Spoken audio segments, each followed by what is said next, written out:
Discord just does not want to cooperate recently. But taking a look at our matchups before we hop into the night. Obviously, a couple big names, or really most of our big names, with the exception of Explicit playing, with the exception of 11T playing tonight. We do have Zygnus versus Seminal in our first matchup of the night. And if you have been paying attention to the standings, you know this is going to be one of the bigger matchups that we'll have throughout the season. Yo Mama versus Explicit, another one that we definitely expect to be a top tier matchup. But Zygnus and Seminal have been going back and forth for that number one spot throughout this season, alongside Explicit and Yo Mama. Taking a look at the standings, obviously Seminol's got some work to do. They lost some matches that we didn't really expect to see them lose, but we have seen them dominate in a lot of other areas recently, outside of Mobile Mayhem. So I've got a feeling they will be putting up a really solid fight right here, going up against a top tier team like Zygnus. Yeah, definitely could be the case. I will say, obviously, I cast a bunch of events in the scene, and I've seen these two teams go head to head multiple times, and pretty decisively, it has been Seminole coming out on top. So that could be the thing here today. We also could see Zygnus actually show up. I've seen a couple of their players struggle. I would say Tatio hasn't quite been the Slayer we're used to seeing out of him. Maybe he was in a little bit of a slump, and this week it'll be better. But they've also obviously got that really big S&D talent pickup of Zai, so they could be in a pretty decent position still if they, again, bring their A game today. Yep. I've got a feeling we'll have a couple surprises tonight. Obviously, for those of you who are paying attention, has Status Quo been in Mobile Mayhem all season, or they replacing somebody? No. Okay, I didn't think so, but I was they like, replaced Revenge. Okay, all right. I'm assuming that's a completely different roster, right? Mostly. Okay. There's some players that are from Revenge that are still on this roster, but the most notable, I would say, is the pickup of Moralto. All right. Well, I'm glad to see him back in Mobile Mayhem. He was here at the beginning of the season, right? Yeah. Okay. Yeah, well, under Rain, which became Storm. Okay. Well, Yep. we're just we're just in a non-stop cycle here, but I'm excited to see what they're gonna bring to the table. Obviously, for their first matchup of Mobile Mayhem, for them to be going up against Goofy Goobers, not one that we expect will be easy. And if I had to guess, Goofy Goobers will probably have the edge in that one. But Storm versus Shreddit, going to be another really solid matchup. Both of those teams have shown a lot of improvement. And especially with a team dropping out of the race and things being as close as they are, both of those teams have an opportunity to fight for that number 6 spot as well. Yeah, definitely could be looking for it, and we'll have to see here. I'm not sure if you've really checked the sheet lately, Bobby, but we do have actually a pretty giant change for both Explicit and Goofy Goobers, and that is that Solo is going to be playing with Goofy Goobers now. Ooh, wow. Yeah. That's definitely a major change, especially given the role that Solo played for Explicit in both Stage 4 and Stage 5, helping them get to where they did, nearly getting them to Day 2 of Stage 5 for the West. That's going to be a big loss for them, and also a big pickup for Goofy Goobers, who have not had quite as much success so far this Mobile Mayhem season as we might have expected from them. Yeah, it's been pretty hit or miss. We see them go back and forth with some of the top teams. I would say most notably is the head-to-head matchup with them and Seminole. For Mobile Mayhem, they were able to pick up that win. Again, I cast a lot of other tournaments as well, and I've seen pretty consistently Seminole able to take them down ever since that week. So both really, really incredibly strong teams. Could go either which way. You look at this matchup of Zygnus, and I feel very much the same about this one as if they play their best. And again, we've seen Zygnus in kind of a lull period, right? They haven't been quite as spicy as a team as we're used to seeing out of them.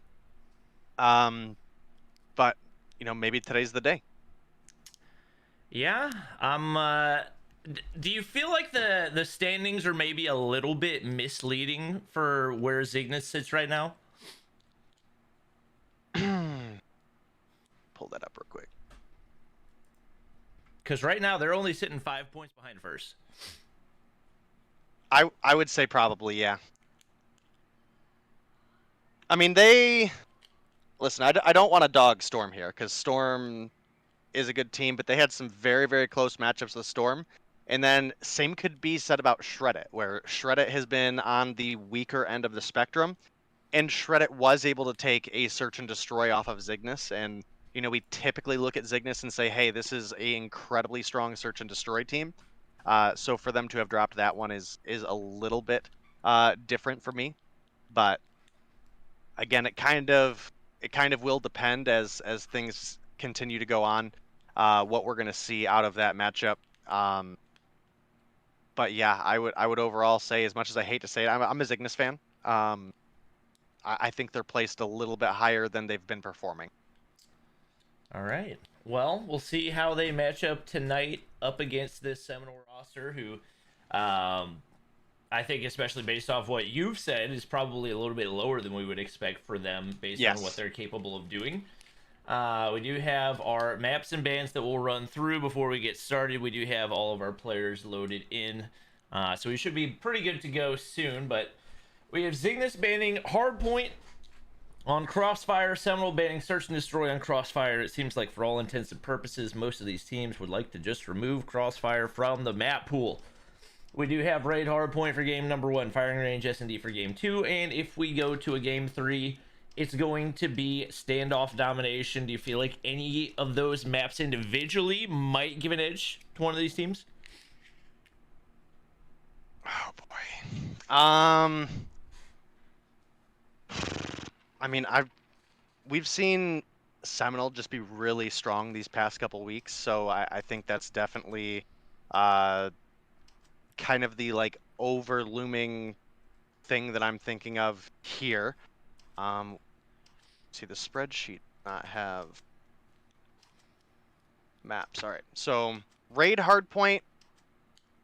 Again, if Zygnus bring their A game, I could see that one going either which way. Seminal have been incredibly strong on firing range, though, for multiple different game modes, so that could be a factor.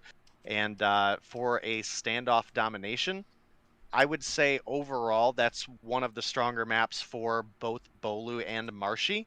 And Jez has just been a freak of nature this season, if you want me to be honest with you. Jez has been like the most consistent fragger in all of North America.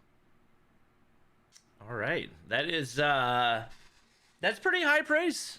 Definitely excited to see him. Obviously, we've seen him throughout the season, but it's going to be a tough matchup. I appreciate all the Raiders coming in from the Zygnus and Seminal players. Thank you guys for joining. We should be hopping into the action pretty soon here. Dave, just FYI, Discord's bugging again, so we might need to go. Yeah, I'm gonna get an OBS Ninja. We are everybody loaded in, started up, and we are good to go for game number 1. Out of curiosity, have you like uninstalled Discord and reinstalled Discord lately? No, I probably need to do that. So I was hanging out with some friends earlier before EU, and I had one of my friends could not see stream in Discord. Okay. And they uninstalled and reinstalled, and it worked fine. All right. I think it might just be something with this most recent update of Discord, but it does look like we have players jumping out of the lobby. And while normally I would kind of say, well, it's Seminal versus Zygnus, we expect Seminal to jump out of the lobby for no ping, no NA party. ping. It was actually Zygnus that left first, so I don't know if Zygnus maybe got the ping and they were just like, all right, let's get out of here, or if something else is actually wrong. But we will get the restart going for you guys here in just a moment. All right. Vague says they left mid-game, no ping, no party. I'm gonna start saying that every time Vague leaves the lobby. Yeah, don't really know. Should be hopping back into it pretty soon here. Lots of other good matchups ahead of us tonight as well. We'll pop those up on the screen just for those of you who are wondering. Obviously, Yo Mama versus Explicit going to be a solid one, especially with a major change for Explicit, who's been up toward the top of the leaderboard. They lose probably what most people would consider their top player in solo to the Goofy Goobers, correct? Yes. Yeah, that definitely is one that they're going to feel, so it'll be interesting to see how this roster is able to adjust. There are no strangers to adversity, not diversity, adversity. But we got everybody ready to go and hopping back into the lobby. Well, hopefully this one is it, because we want to get you guys into the action just as much as you guys want. So, starting off in our hard point on Raid, who is going to take the edge? If we look, we do have a side start for the side of a dom side start for the side of Seminal, which tends to have a little bit stronger sight lines over rings, as well as is the spawn point that you want for P2, which is obviously going to be that kitchen. Slothy gets hit by like 4 concussions in a row. He's going to start pushing on up, taking shots from Just. Just going to find a big 2-piece in the feed into Tio. Finds Jez, and an early break comes through for the side of Zygnus. All right. You love to see that.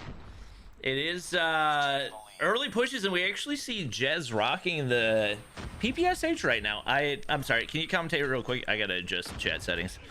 Yeah, absolutely, and you know that's actually one of the go-to guns that we've seen Jez use. That and the Type 25 is obviously quite a meta powerhouse weapon, and you know he's been frying out with it. Again, I don't think I've seen a respawn game where he has not put at least 30 kills on the board, if not more.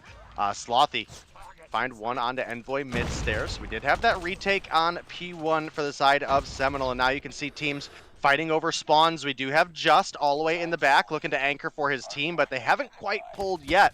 As we see, Marshy does get one of those jungle respawns, and now they're going to be going off head-to-head here. Marshy can't quite find Just, and man, Zygnus still spawning out. Pain and suffering for Just right now. All right, looks like we're just going to have to go subscriber-only chat for right now. I apologize, but it seems like chat is dead set on just being as vulgar as possible and making life miserable for my mods. Anyway, we do have Seminal coming off of P1 with the lead right here. You got Kim Wax poolside trying to make a break on in. Marshy top side shutting that down immediately, trying to make the push in from mid. Couple players there to Shell. Marshy tries to take him out, but not going to be able to find either. Envoy finds 2. Big feed goes in for Zygnus right there. Somehow still not able to get a break. Especially looking at the kill feed, it seemed like they should have had the positioning or at least the frags to be able to break in right there, but just nothing going their way. They're going to go ahead and set up for a garage right here, and it's going to be one of the major money hills that's going to be tougher to break. You can see Bolu peeking up, trying to get some information on the inside right there. Zai's going to need reinforcements quickly. 8 kills to his name, but he's not going to be able to solo hold, and the Seminal players are pushing in left and right. Yeah, but we've got about a 40-point lead developed for the side of Seminal right now, and they are in on the money hill. Just gonna fall, but Zai does find Slothy with the environmental on the on that red Lambo outside. Jez comes through the 3-piece in the feed, however, Slothy picks up one of his own, and I do gotta say, Zygnus have done a good job contesting the first half, but it does largely look like this hill is just going over to Seminal. And if you're Zygnus, probably time to just start setting up for basketball court, because you're clearly not making this break. And even if you do at this point, you're going to cause the enemies to spawn out, and you're going to get the less trickle points coming through. Jez taken down to Tio with a pred that does just leave 1 from Zygnus on hill, and that's actually to Tio and Zai spawning out underneath the bedroom there, now making the rotation over. Well, you talked about how impactful Jez has been throughout the season, especially for Seminal, and right off the bat already got full streaks. He's got a cluster, a lightning strike, and that cluster is going to go ahead, hit top poolside, or rather top basketball right here. That's going to make it really tough for those reinforcements to come in for Zygnus right here. Zai trying to hold things down. He's got 14 to his name. Pre-fire not going to land right there, but teammates got his back. Bolu shut down right there, and somehow staying alive to Tio over on the heady. Zai getting the assist right there, and this has been a really solid hold for Zygnus so far. We got Jez spawning topside, and he's one of the big players that they've got to watch out for. Vig now 10 to his name as well, trying to get things cleared on out right here. They're likely not going to be able to get much, if any, hill time. More than likely, we will start to see Seminal pushing out to make those rotations for last. Yeah, and I will say this has been one of the stronger performances I've seen out of Tatio in the past couple weeks. He's got 18 on the board, not quite top fragging for the lobby. That does go over to Jez. But, I mean, we saw over the weekend, Tatio had a hard point where he dropped like 12 and 30. I mean, that's just not what we're used to seeing out of him, right? So, him showing up here in this game 1 does give me some hope for the search and destroy and maybe even a comeback for this hard point. They just got to keep it up, and like we've said, Jez is just on an absolute tear. He's up at 23 now as he finds another three-piece in the feed, and 40-point lead still in favor of the side of Seminal. I mean, he is just straight tearing up the lobby right now, and it doesn't matter what gun he's pulling out, he's beaming everywhere he goes. Marshy now holding out the point, but nade's gonna land on his head right there. Not gonna be able to survive, neither will Bolu, and just affording his team the break right here. Still trying to close that gap a little bit. Keep in mind, we are going to 250 rather than 150, so you don't quite as much have to worry about those little 20-30 point leads. It's whenever the gap starts to really grow that you got to stress a little bit more. Marshy making a little mistake right there, looking at the feed. Not sure what was happening, but fortunately for him, he's going to spawn in a fortunate place and be able to make that early rotation onto the hill. Who else behind the entire Zygnus team but Jez? He's 27 and 11 right now. Nobody in the lobby anywhere close. Tatio starting to heat up a little bit more with 22 and 18, but Zygnus is still going to need to find those big streaks to come in if they're going to be able to continue to close the gap. Yeah, definitely hard to tell which way this one's going right now. Obviously, we're leaning in favor of Seminal, who've had a 40-point lead for most of the game, but it is starting to narrow quite a bit as Zygnus have a good P1. Now down to only about 25 points separating these teams, and it was one heck of a fight from Kimwax, but he eventually does get taken down. Tatio finds Bolu, Envoy finds Marshy, and Just finds Vague, and somehow Zygnus hold on to this P1. And this is huge because they may very well be able to rotate through backside, get spawns. They're looking to smoke off Bolu over in Sniper's Nest. Everybody's going to be forced to try to push in from the front side. Bolu's still going to be able to take out Tatio, but now Kimwax pushing up with the Purifier. One of the more reliable operators after the buff that we saw it get. And now that he's tucked away in this corner, he might not get the timing there. I don't know how Vague didn't get the kill. Marshy's finally going to be able to take him out. That could have been huge had they been able to get 2 men on the hill, but now only up by 10 points, and Zygnus pushing in the backside once again. They're able to get the break back, but it's unfortunate for them. Seminal's gonna spawn on basketball court right there. Kimwax's gonna get taken out, and now Slothy's got the opportunity for the break. And this is such a close game between these two teams. I gotta say, this is one of the closer head-to-head matchups I've seen out of them, so I'm glad to see Zygnus coming through with some strong performances here. However, Tatio does sneak on in through. I think that might have been one of those situations where maybe playing on mobile cost Slothy there, as from our perspective, I was able to see Tatio pushing through mid there, and looked like he just turned away out of the corner of the screen, so a little bit rough for him there, but we are back up to a 36-point lead for the side of Seminal. You can see Slothy trying to make that break into the hill, can't quite get there, and Zygnus actually have all these angles covered right now. They might be set up real good for P3 here, which is a phenomenal money hill for this map. Envoy finds a 2-piece, and Kimwax taking down Marshy is going to force Seminal back, at least for quite a bit. Vague has no information right there, just hoping that his pre-fire lands, but it's not going to. Bolu tries to contest. He's taken down. It's just really all that Seminal's doing right now is trying to make sure they can contest as much as possible and minimize the amount of time that Zygnus is able to get on this hill. You can see back and forth, both sides just trying to get control of their side of the garage. Just like that, Seminal's actually going to be able to get the break, and what seemed to be a somewhat impossible situation. Zygnus already rotated out, but Jez is steamrolling his way through. Envoy there for the trade. Kimwax hunkered down on the hill right now. He's got a smoke and a nade to work with. Gonna go ahead and smoke off pool side right there, and oh no, he's gonna actually smoke off top side as well, so that's gonna give them a little bit of cover for the time being anyway. Nades up to the top side should make it tougher for the Seminole players to push on down as well. Vague there trying to make his way on through, but it's not meant to be. And you can see spawns still going the way of Zygnus. Kimwax, if he wants to, is able to use that purifier, and Bolu's going to get pushed back into the pool once again. Looking like a solid hold, at least off the start. But, you know, this basketball hardpoint can flip on its head pretty freaking quick. Well, Marshy going to get taken down by Zai, but Bolu's there for the refrag. This has been a chaotic game so far, Bobby, and you know, while it remains close, we do have Zygnus on the basketball court here. Slothy gonna get taken down as Kimwax finds 2, and there is not enough time on the hill for Zygnus to take the lead, but I mean, they can dang near tie this up. We'll be heading back over to a P1 the last time around. That was a great hill for Zygnus, and you know, maybe they're able to pull through once again as we look at the scoreboard. Jez, only player in the 40s, okay? 42 kills on the board, and everybody else, bro, we just had 3 players for the side of Zygnus hit 30. 32 for Envoy, 30 for Kimwax, 31 for Zai. Nobody else on Seminal even in 30 at this point. So Jez, like I said, has just been the most consistent respawn player in all of North America or LATAM so far. And he's continuing that trend right now. Keep the commentary coming. My game crashed. Your game crashed. Well, that is massively unfortunate, because I was about to say let's jump in with a listen in, but if they can't see what's going on, that don't really help too much. So we'll have to see. Seminole sitting 8 points away from victory, 242 on the board to the 212 of Zygnus.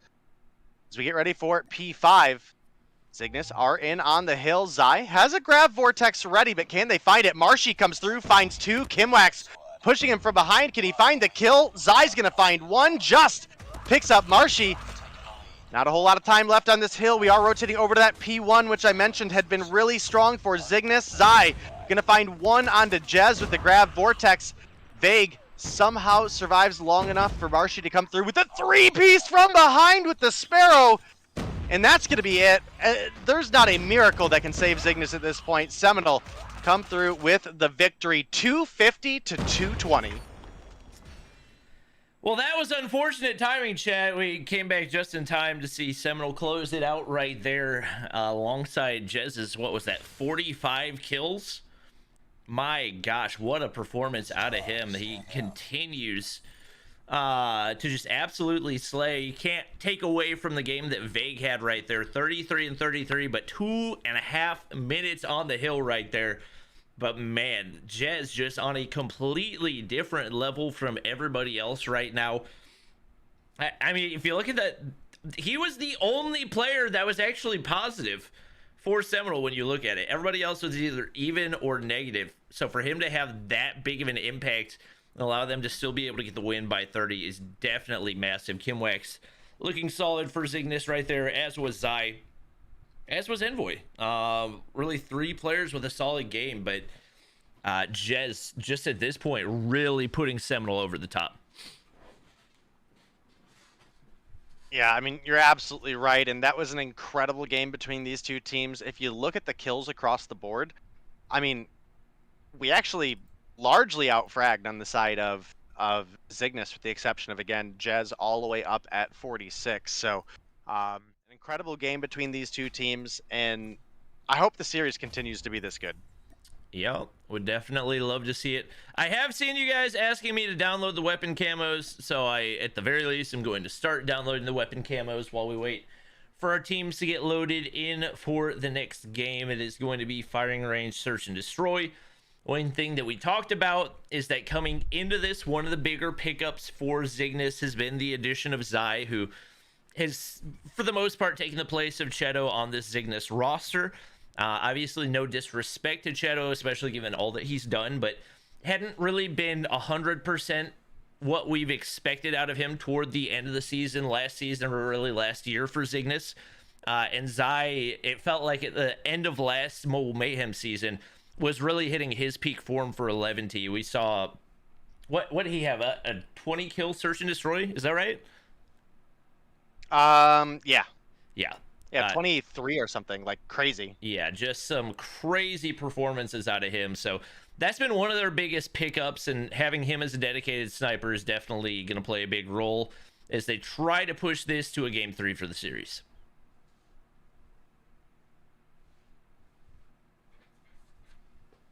All right, well, we'll be getting ready for our Search and Destroy coming up here shortly.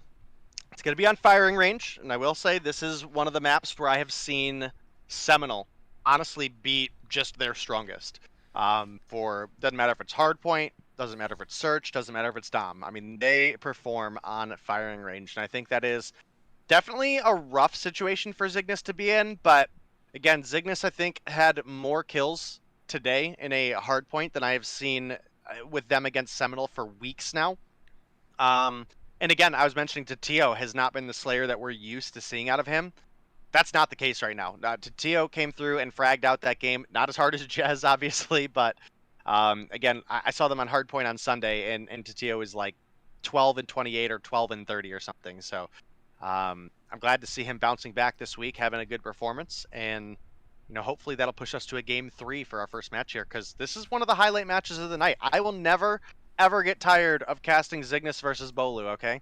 Period. Doesn't matter what team he's on. Chat, I am downloading the skins whenever I start this one. You guys will get to see just which of them actually got downloaded, but we do have everybody ready up, and we are good to go for game number 2 of the matchup.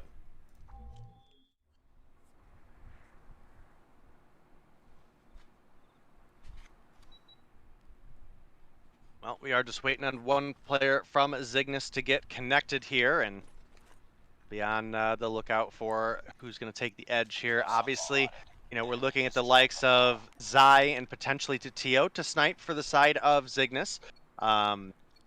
Certainly Zai, but sometimes we do see Tatio pull it out. On the opposition, we've definitely been seeing a giant increase in the sniper talent that Bolu brings to the table for the team. So I think this should be a really good matchup. In the past, under the name Tribe, we obviously would have been looking for maybe Childs to play snipe. I think he might be on this roster, but just not a starter. And Bolu actually takes a shot, but just gonna find Jez. Bolu finds the refrag. 1-for-2 trade in favor of Zygnus. Oh, and Veg and Bolu are so low. Oh, Kimwax! Wait, where did Kimwax get him from? From mid? From mid, yeah. What? Wow. I'm trying to Definitely think what angle he could have call out had. from Just. Wow. Okay. Well, that was a clean round 1 out of Zygnus right there. They had absolutely no issue, as Bolu was the only one able to find a frag right there. With the way that one was, they're definitely going to be banking on Bolu making some big plays over here on a actually no sniper out for right now. I think that's Tatio pulling out the Locust, which we haven't really seen. I swear Bolu just had an AR in hand, but I could be wrong, and it's a good thing that he didn't. 2 big openers onto Zygnus right there, gonna actually even things up. One player prone behind the bomb. I think he sees, yeah, he sees the foot right there. Ooh, and nearly had this follow up on the Kimwax as well. Definitely finding himself in a rhythm off the start. What is Kimwax using? 4 times Arctic. Okay, word. This is actually something we've seen quite a bit. It's just weird to me because I'm not used to seeing the skin. Yeah. I think this is a pretty new one, isn't it? Yeah, I think it came out last week. Well, 3v3. First round did go over to the side of Zygnus. We've got Slothy, Bolu, and Marshy left against Zai, Envoy, and Kimwax. I wonder, I think that was probably Tatio's Arctic 50 that he picked up. Yeah, it is. Ooh. So yeah, Tatio is opting to snipe here. Envoy finds one, but gets traded out by Slothy, leaving things in a 2v2 here. Zai's still got a sniper in hand to work with. He's gonna see Slothy, but he just doesn't have the reaction time. Too tough with a gun that kills that fast in the Type 25. Kimwax tries to take a shot, can't land it. He's gonna be forced to back up, and now the Seminal players can get into whatever position they'd like to be. Bolu wants to go ahead and ego shell anyway. I think Slothy should be able to get the information right here. It might actually be Kimwax ducking underneath. I think Slothy got the information. Oh! He didn't see him! That's absolutely huge. Now Bolu working the bomb heady, but he... Oh my gosh! That could have been disastrous for Seminal, but Bolu hits the shots right there exactly at the time he slides out from the bomb. Closes it out to tie up 1-1, but man, that one really could have gone either way. All tied up 1-1 is exactly what we want to see in this series. We want that game 3 to come through, but it's got to be an intense search and destroy to get us there, right, Bobby? And right now, we're off to a good start and an aggressive push coming out of the side of Seminal. Surely there's callouts from Zygnus going over here as Bolu picks up one onto Kimwax. Envoy, you can see, he's making that backside rotation, but it might be too little too late as two get picked up early on. Slothy does check the angle behind, and now it's Zy left alone in a 1v4, and it's looking like Seminal probably taking the edge in this series. That's going to be an easy kill for Jez to close out the round. And just like that, 2 rounds in a row go the way of Seminal, and they are in the lead. Definitely seems like it's going to be a back and forth one, and no surprise to see snipers making a big impact. Bolu 5 off the start right here. Not trying to play anything flashy, which I appreciate. The understanding, like, you get just as many kills regardless of how flashy they are, sitting back, just waiting to try to get some information from the inside of trailer right there. Not going to be able to get anything. Might have actually seen the laser from Envoy through that window, so he's going to sit back, and I think at the very least saw the player over top. Could potentially... Oh, there's a nade. I think Envoy's trying to cook the nade right there, but I don't know if he has the angle to do so. We do have Vague dropping off the start, so that's going to give Zygnus the man advantage. And right now, the passive play getting more and more risky by the second as players drop left and right. Zy finds Jez, and just like that, 2-man advantage for Zygnus and absolutely no map control. But what about timing on that one? Bolu's going to find 2. Zy and Tatio drop, and Envoy finds Marshy. That's crucial. Just is there as well. It's now Slothy all alone to try to clutch Just. And drop. Information is given, and Kimwax and Envoy at the very least should know where he is, but he has no desire to pick up the bomb right now, and it looks like he's actually trying to make the wrap to see if he can get the frags right here. Envoy just taking a look at the entry to trailer where the bomb is. Both of these players very content to sit here and wait for Slothy to make the play. Well, 2v1 could be looking to bring things together here. Playing their angles on both sides of the trailer. Kimwax does almost lose out on that trade, but is able to pick up the kill, securing the round. And now it's the final round of the Seminal offense. Can they take an edge in this series, or will Zygnus go into the offense with a 3-2 lead? Well, largely could be based on the sniper talent. Once again, we have a very aggressive B-side push coming out of Seminal, and if we look, Kimwax is the only one there. He's able to find one, so no matter what, it's a 1-for-1 trade, leaving things at a 4v4. You can see the grenades and utility starting to come out for Zygnus, but nobody quite pushed up yet on the side of Seminal, so Envoy not going to get any information there. And now, Seminal doubling back. They're heading up the backside of the hill, maybe getting ready to push A long, and they have baited the crap out of Zygnus here. And you gotta wonder, like, all right, and there it starts to come through. Tatio's already made the wrap back. He gets the information and the frag. Opener onto Marsh. He can't hit the follow-up right there, but should be able to get to American. He doesn't want to. He says, I want the kills. No guts, no glory right there. And Zy may have had the guts. No glory for him. Vague's going to be able to take him out to 3v3. Tatio's got the information. Bomb goes down right there. Hit marker onto Bolu, and Envoy's there on the flank. He's going to be able to clean things up and find another for himself. And Jez all alone trying to clutch up, but Tatio is there. Massive round for him in their final defensive round. 3 kills, and Zygnus goes into the half with the lead. Definitely a really, really strong round for Zygnus there. It looked like Seminal had him with the bait back to A, but just didn't work out. And now we've got a Zygnus offense with a 3-2 lead. And again, we got to be kind of rooting for Zygnus here, because as intense as these two teams are, I have to see that game 3, you know? And oh, Slothy and Bolu opening things up with 2.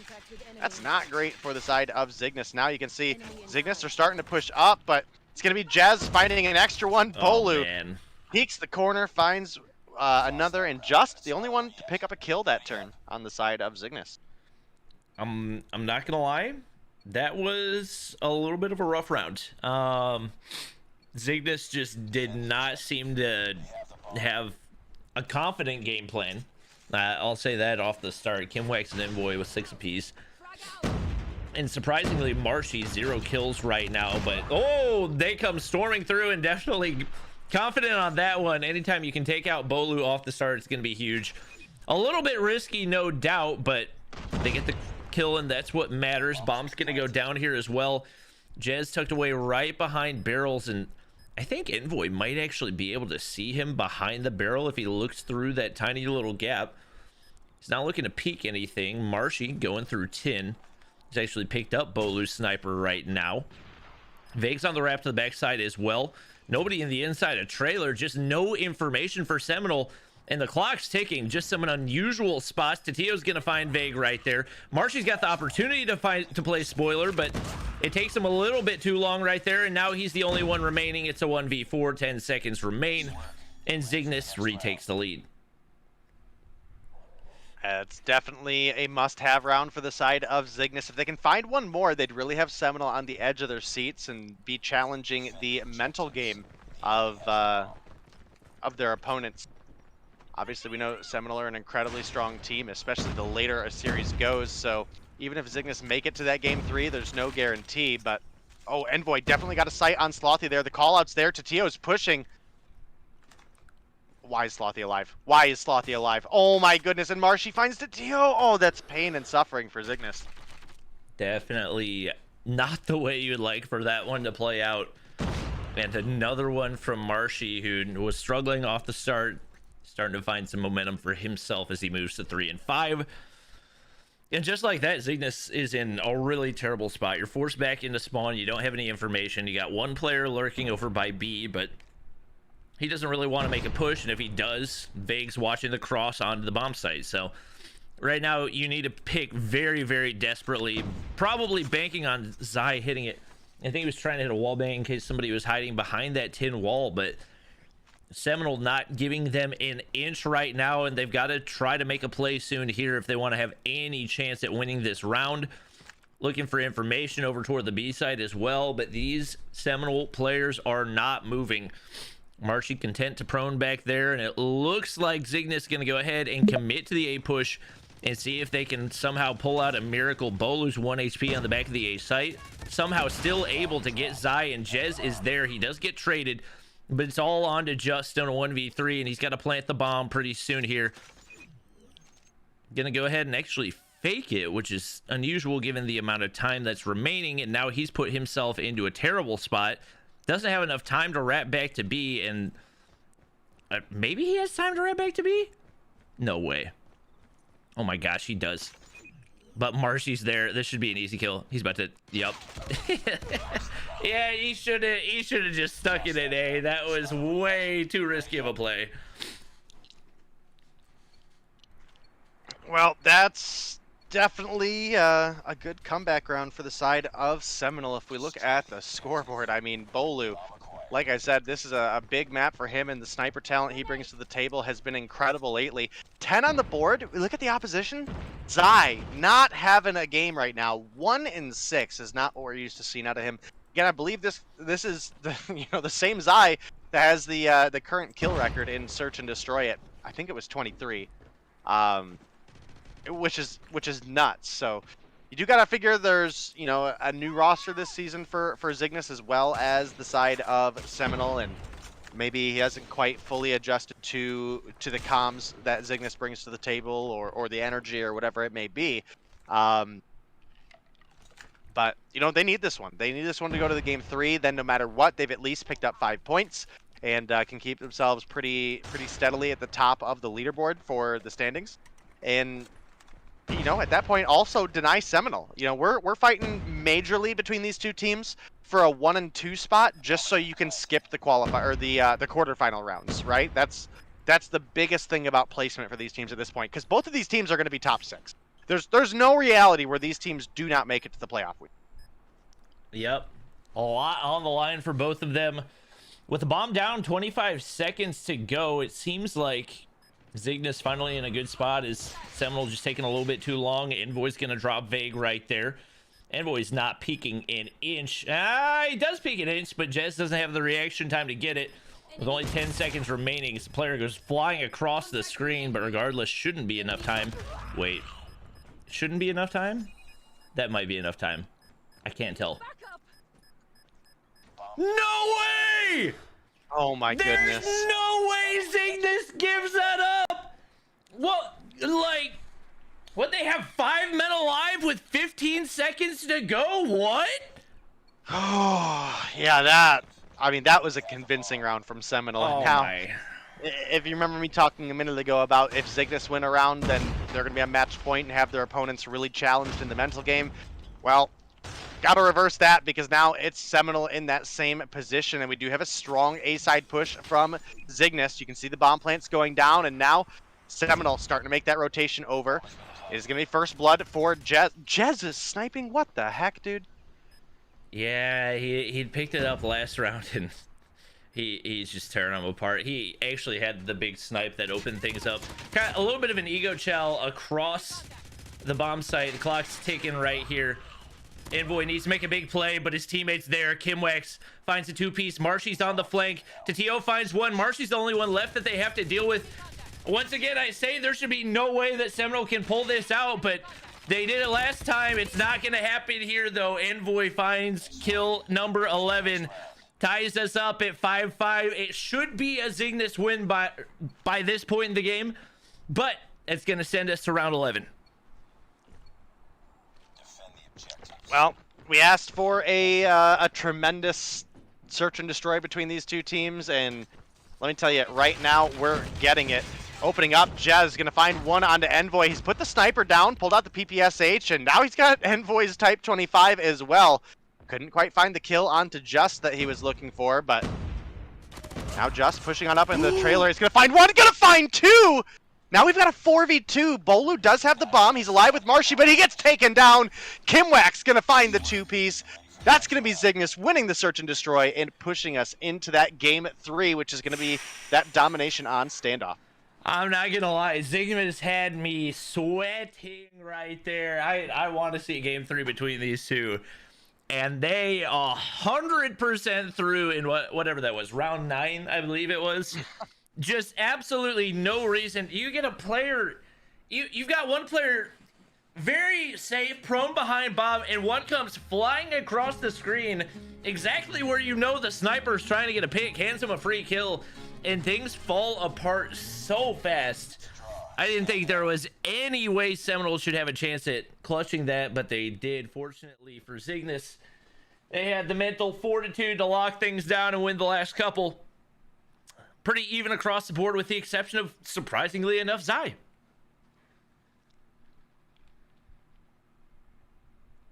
Yeah, I do now have you a OBS Ninja, Bobby. All right. I just gotta find where you are in my DMs. Could put it in a broadcast if you need to. That's right here. All right. Yeah, I mean, big game for Envoy and Kimwax, breaking into the double digits. 11 for Envoy, 10 for Kimwax. Just right there with him with 9, Tatio with 7. Zy only came through with 3. Again, that's not the sniper talent we expect out of him.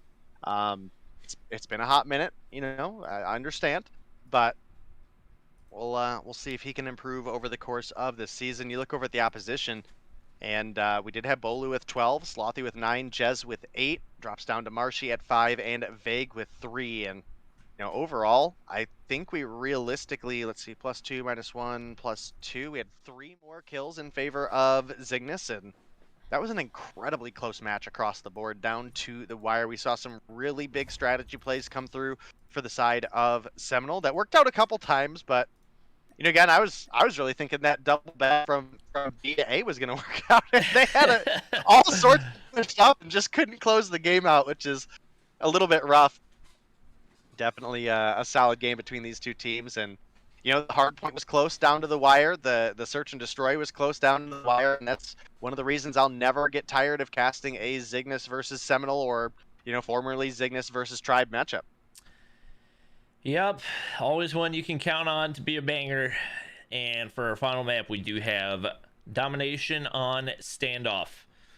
This is one I feel like this is one of the maps specifically where we consistently see teams dominate in the first half and either give it away or just lose all their momentum in the second half. I don't know what it is about this map, because I don't feel like there's any one side that you can really control all that easily or get beat control from, but I think it is one of the easier maps to maintain a triple cap on, and I think for that reason specifically, even when you do find yourself in a deficit, if you play it correctly, you can turn the game around so quickly. Going to be interesting to see. Obviously, not too big of a gap separating these two teams when it came to the first respawn, as it was what I believe 250 to 220, not a big gap at all.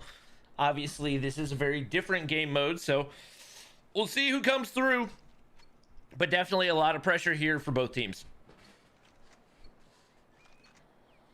Yep, you're absolutely right, and we've got Zygnus hopping out of the lobby. Maybe another no ping, no party scenario. Not entirely sure, chat, but we'll get you guys into the game as soon as we can here.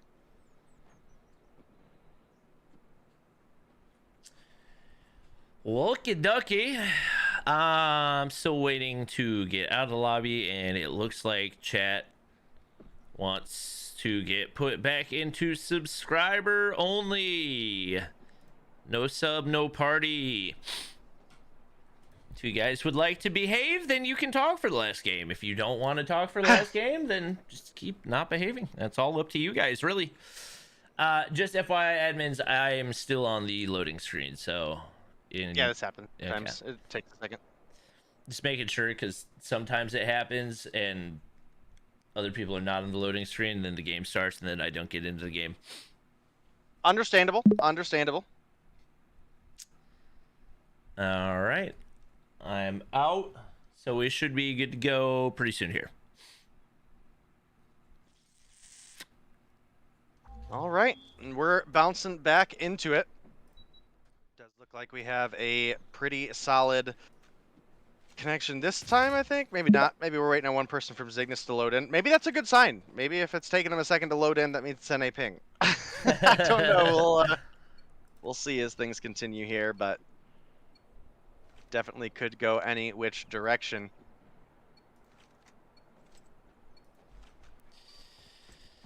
All right. Looks like we are good to go. The slow AC cap going on in right here. And wow, what a feed for Seminal off the start. I believe that is 4 Zygnus players down. And that could potentially be an immediate B cap right here. It is going to be, along with some progress on A there too. Bolu finds his first on the opener. Just does not hear him sneaking up from behind. And just like oh my gosh. Only seconds into the game and we already have a Seminal triple cap. Wow, definitely a big opening performance, and you know, this is exactly what I was saying when we were looking at the best of 3. That standoff Dom has been a consistently strong map for specifically Bolu and Marshy, and well, let me tell you, they're not limiting it to Bolu and Marshy right now. Ooh. So, oh man, this is looking rough. They're getting no progress anywhere they look. Envoy's finally able to take Vig at a top blue right there, but it's just Bolu. He's there with the positioning on the flank. Kimwex's there for the trade.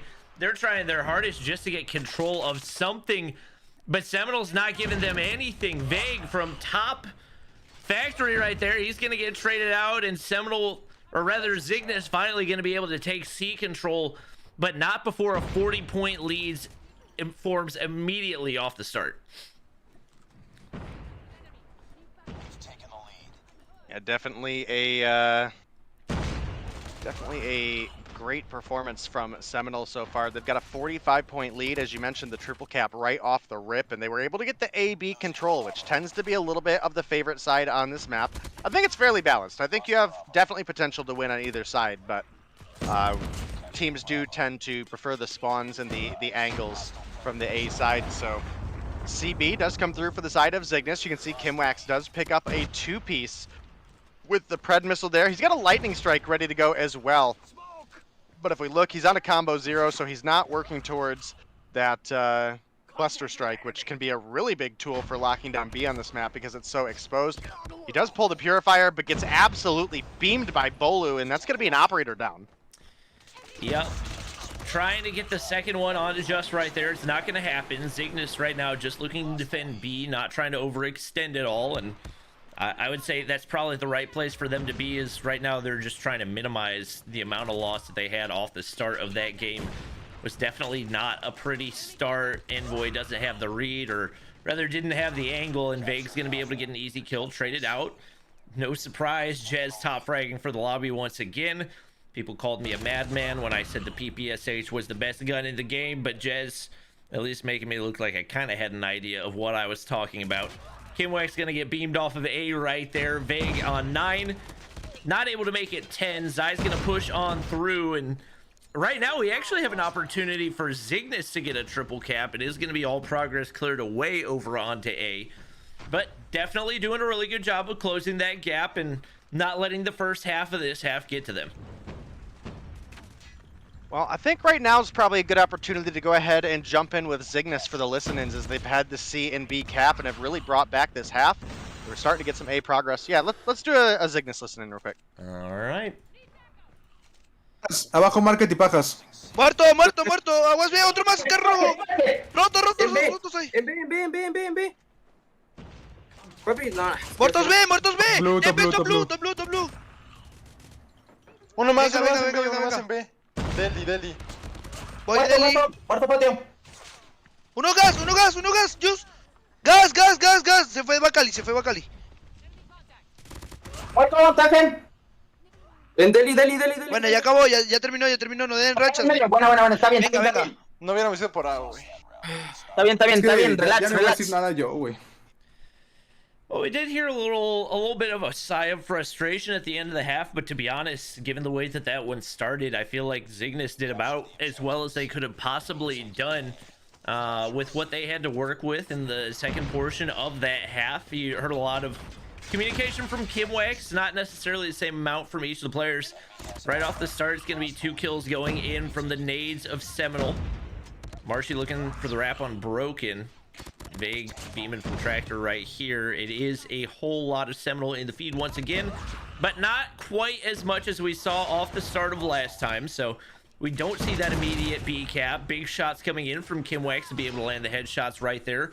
But it's now going to be Slothy pulling out the Purifier, trying to make the push over towards C. And this could be a huge flip for Seminal.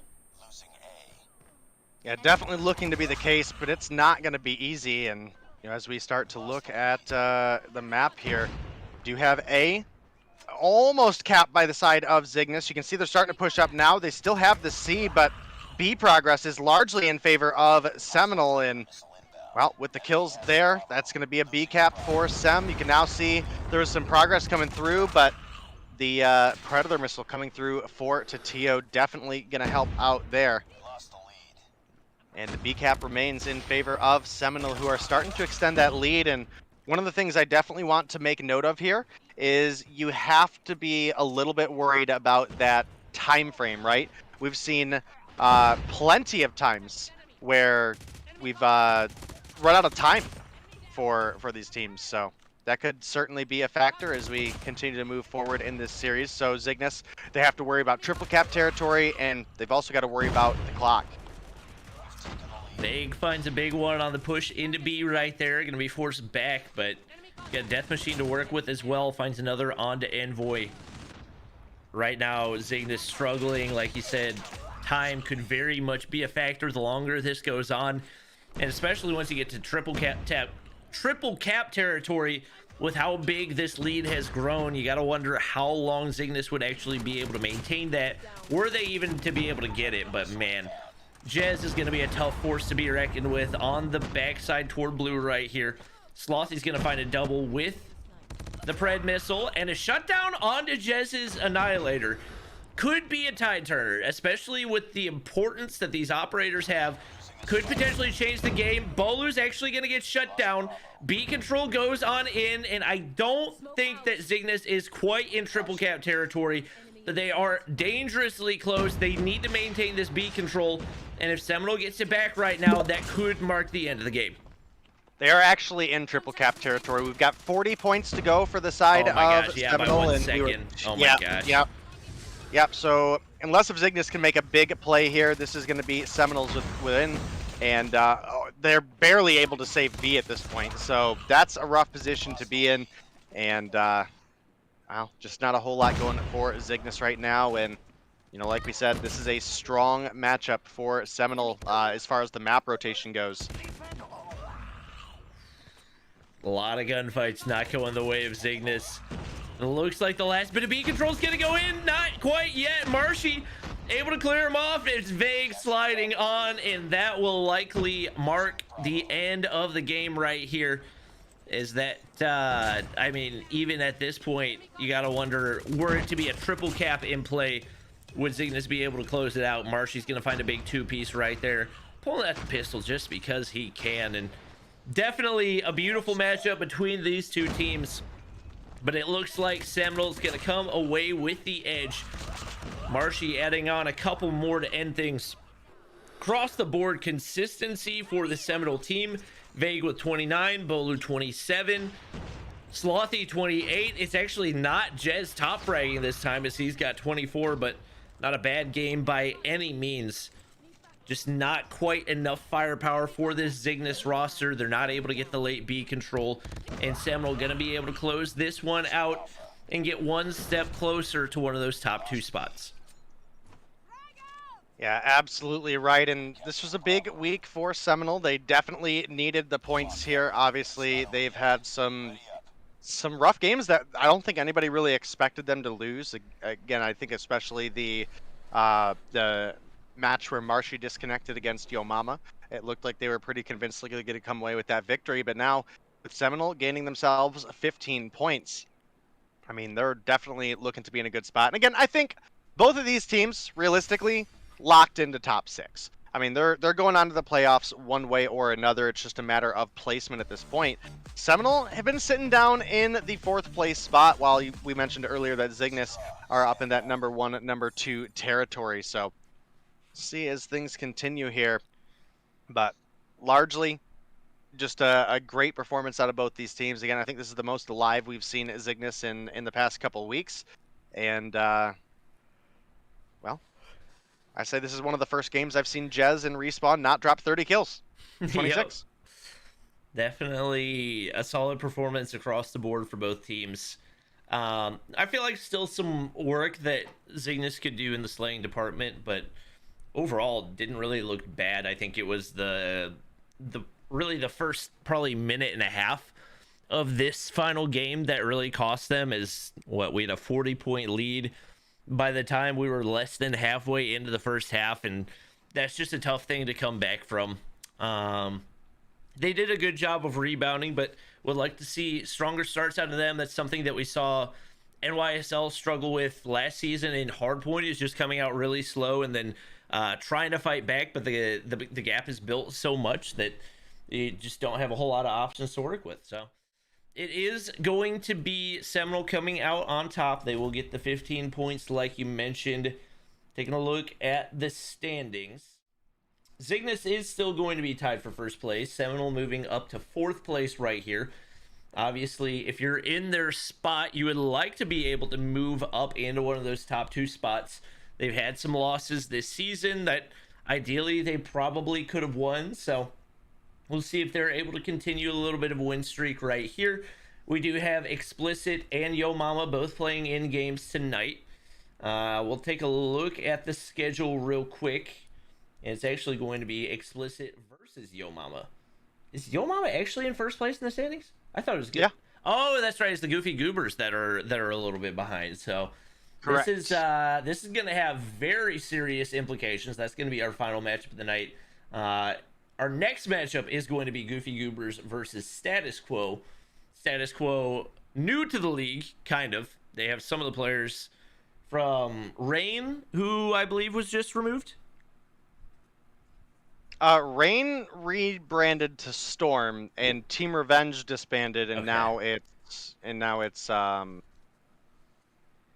forgetting the name right now. It's tough to keep track of anymore, but Status Quo. next one should definitely be an entertaining one. I'm excited to watch. Well, we will see. I think we actually have some pretty decent matchups for tonight.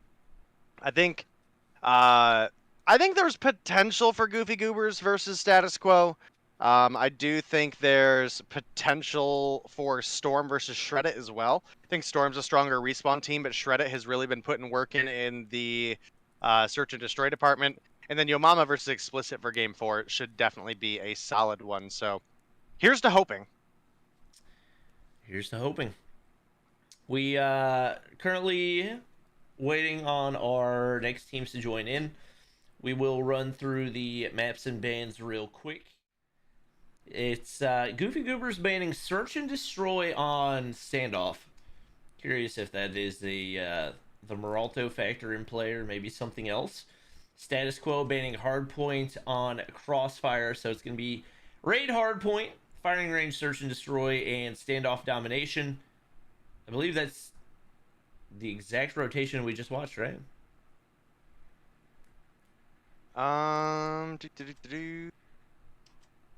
Best of 3, Hardpoint, Firing Range, yeah.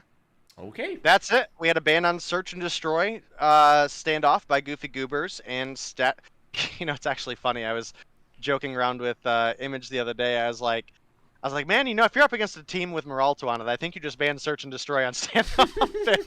And sure enough, there's the Search and Destroy Standoff ban, and Status Quo with the Hardpoint Crossfire ban results in our current map pool. So, all right. Well, I see people in chat asking for Band to get a quick 2-0. We'll see if he and the Goofy Goobers are able to do that. Obviously, Goofy Goobers not quite as high in the standings as they would like to be, but there's a lot of talented players on this team. You got Band, the Stage 5 West MVP. A couple of the former Tribe players along with him, and we're still kind of waiting to see how things are going to pan out for a lot of these teams. I am curious how many of them have orgs lined up that they're going to sign with, how many of them will stay independent, whatever that's going to look like. Obviously, we have had more orgs indicating their interest in Call of Duty Mobile Competitive. Obviously, NYSL already in the space and more than likely going to be picking up a roster. Ultra, aka Toronto Ultra, has indicated their interest in entering the space as well. You got over on the EU side of things, Navi, who had a team that performed well in Stage 5 last year as well. So hopefully more and more of these teams performing at the top level going to result in more and more top level orgs getting interested in the scene. well, we will be getting into the game here shortly, guys. You actually want to take like a quick 2-minute break, Bobby, since we don't have teams in the lobby? Yep, we can go ahead and do that, and we will be back momentarily.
All right, everybody, we are back and ready to hop in to our second matchup of the night. It is going to be the Goofy Goobers going up against Status Quo. Couple new players, couple newcomers, people I'm excited to see. A couple that I've seen from other pro games as well. So overall, excited to see what this new Status Quo roster can do. And we are almost good to hop in to raid Hardpoint. I mean, especially with Solo added to this Goofy Goobers roster, it's tough to imagine a universe where they're not one of the top contenders. Yeah, I mean, Goofy Goobers definitely a incredibly stacked team. You throw Solo into the mix. I know they were not necessarily having problems with the team, but like couldn't get everybody on at the same time. I think Parrish was taking a break, so they needed someone really good to fill in Parrish's shoes. And well, let me tell you, Solo is one of those people. So definitely have a lot of hopes for this matchup, and we'll have to see as we continue to roll on here. I believe everybody's ready up, so we should be good to go, and we are. As we hop into game number one, Blur rocking the Bobby Clay skin. You love to see it. He's got to do that for like all season, right? I think I only told him he had to do it for a month, so. All right. Well, that's basically all season, Blur. Let's make it happen. Yeah, there we go. We'll see if they can come through. Some of you may recognize King A. I believe played competitive in a couple other mobile esports, so this, I believe, is his first performance in Mobile Mayhem, and he gets completely blown away by Solo off the start right there. So gonna be forced to back up and try to reevaluate right here. Blur tucked away in this corner up by Red. Trophus trying to push up, but man, right now Goofy Goobers have this spot completely locked down. Trucker 93. Yeah, I mean, definitely a solid game so far between these two teams, and you know, we're right off the start. We saw a big gunfight through mid, and oh man, Blur absolutely lasering right there. Does pick up another one, and this is a big hold so far on this P1 by the side of the Goofy Goobers. This is a bit what we would have expected. Oh my goodness, Jesus, finds two on the stairs and is now starting to push towards the pool side.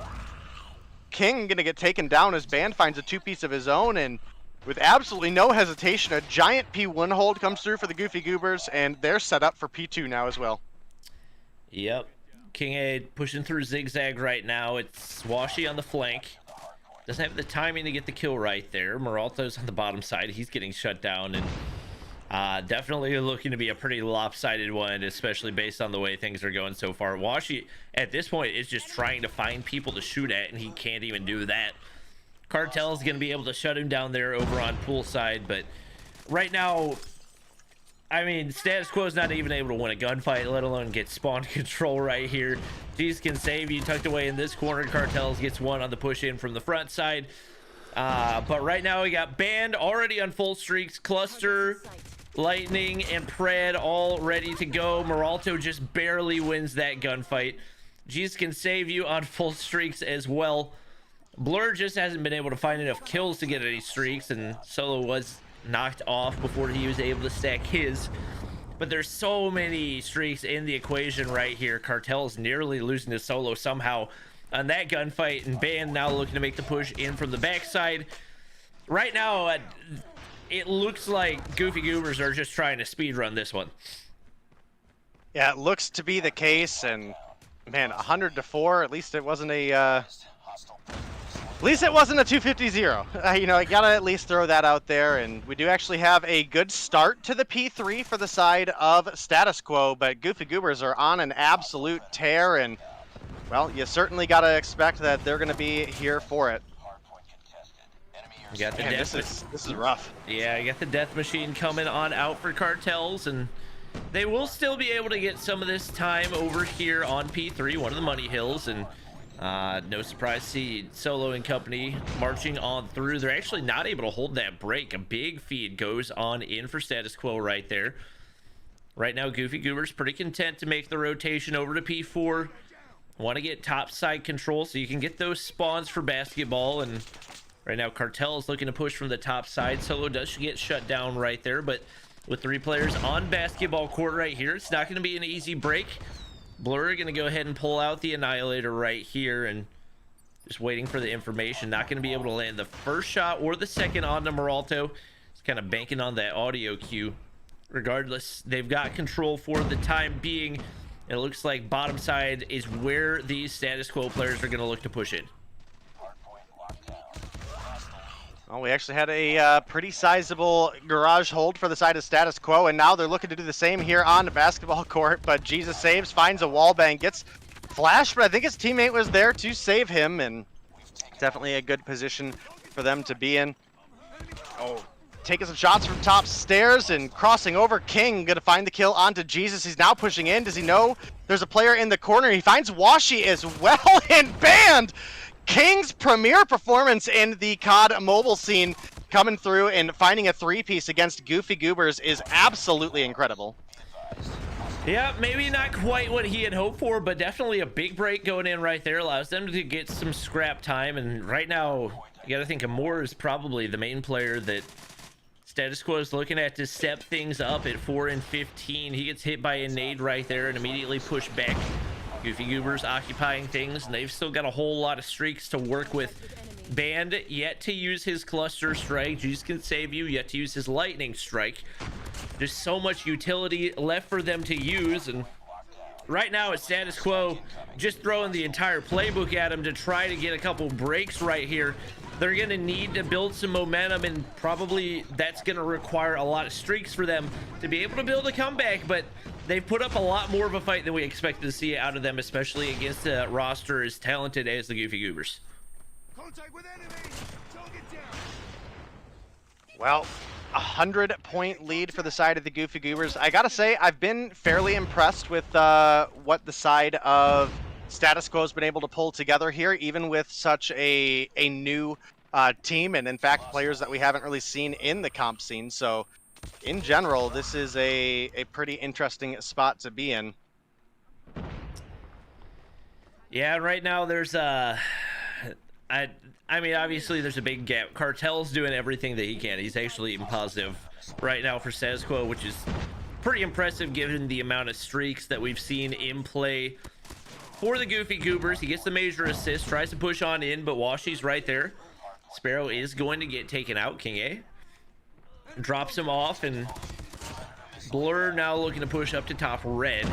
Still more than a 100-point lead for the Goofy Goobers, so you would think they shouldn't have too much of an issue clutching up right here. Jesus can save you, finds 2 right there, courtesy of the lightning strike. Meralto pre-firing his way all the way around statue, but just not able to find the kill. Atrophis trying to push on in. He finds 1. Not a bad performance out of him. I will say, somebody that I haven't seen, at least under this name, in the competitive scene. Actually pulls out the Renetti and nearly beams Blur right there. Just missed 1 too many shots.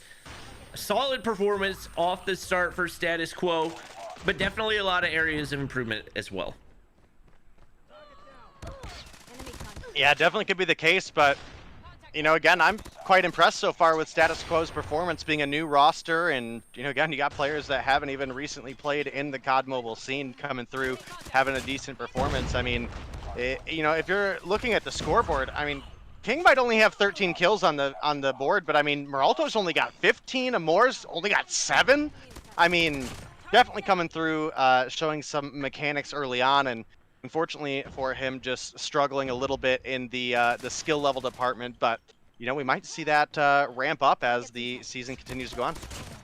Yeah, especially for players that have that much mobile gaming experience. Typically, those are the players that you see improve rapidly. The majority of the people that you see at the top of the COD Mobile comp scene were pros in other games before they moved to COD Mobile. That's just the way that life goes most of the time. If you build those mechanics early on, they transfer over relatively easily. Cartels can actually get beamed through the wall right there, and more than likely, this is going to open up an opportunity for the Goofy Goobers to close this one out here on P3. Band lurking his way around, looking to find 30 for himself. There's a player already taken out right there, so no kills to be had, but They're content to soak up the time. Players trying to push on through. Couple of assists. Just needs one more for the 30 piece. A more right around the corner, but Ban, the timing is just not there. His teammates still on the hill, soaking up the time. Blur cutting off the cross. Ban pushing in from the backside. He's gonna get shut down there as well. Looks like he might end maybe one short. His teammates still on the hill. Solo, a big feed right there. A break goes in for the time being for Status Quo. Amor, who has had a great game, able to get a big play right there. Actually, it must be a spectator glitch for that kill on Jesus Can Save You. Not entirely sure what happened, but they will be able to prolong the game and move on over to P4. Yeah, I mean, we definitely got a great performance coming out of the Goofy Goobers here as expected, but I mean, again, we've seen bigger blowouts. So Status Quo being a new roster put together, I don't necessarily want to say you take this as a win, but you take this as a giant opportunity to really practice and see what the top of the top looks like. And, you know, that's a great position to be in if you are the side of Status Quo. There's not a lot of hope left in this season because obviously you're in a situation where, you know, you're running out of time, but you know, they can gear up for 4 seasons to come for sure. Does anybody know where that calling card that Solo's rocking is from? That thing looks sick. Little comic book style animated looking thing. That might be the best calling card in the game outside of the Bobby Plays calling card. I've not seen that one before, but that was pretty clean. We do have cartels coming through even. Trophy is not too far in the negative. Like we said, definitely some room for improvement for some of these players on Status Quo, but especially for King A, your first appearance in a major COD mobile event, for you to be able to contribute significantly to your team is definitely a plus, and excited to see what he brings to the table in the future. Looking over at the Goofy Goobers, no surprise to see majority of them at least a 1.5 KD. The Blur the only player going negative. Jeez Can Save You, big performance. 2 minutes on the hill, 32 and 17. But overall, what we've come to expect out of the Goofy Goobers. Yeah, and they're an incredible search and destroy team as well, so you fully got to expect that they're going to come to the table with some great plays for search here as well. And man, this has been you know, a good showing for King coming in. Again, you know, we've seen him in several other game spaces and didn't really know what to expect for COD Mobile, but again, didn't bottom frag by a fair margin. So we'll have to keep an eye on him as we go on. Yeah, we'll see how those skills translate into the search and destroy. We may actually have a substitution for Status Quo right here. Is Amor gonna hop out of the lobby? Obviously, not the best performance for him. We have Will loading in. Okay, what team do I recognize Will from? I think he's been on a couple teams in the past, to be honest with you. Could you name them? This was seasons ago. I think he might have been on the Revenge roster before Revenge disbanded, but okay. But it's been a while since we've really seen him. I'm trying to think of names of old CODM rosters, because I don't think he was on one of the top ones.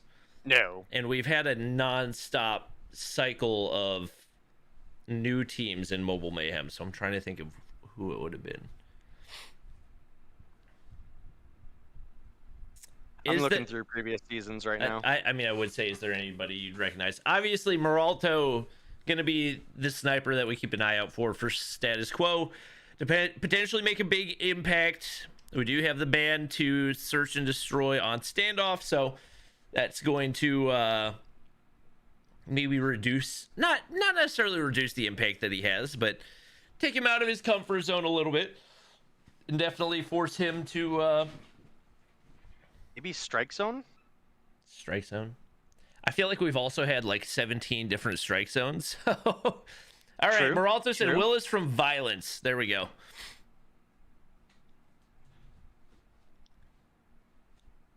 Good to know. Violence. I don't even remember what season that was.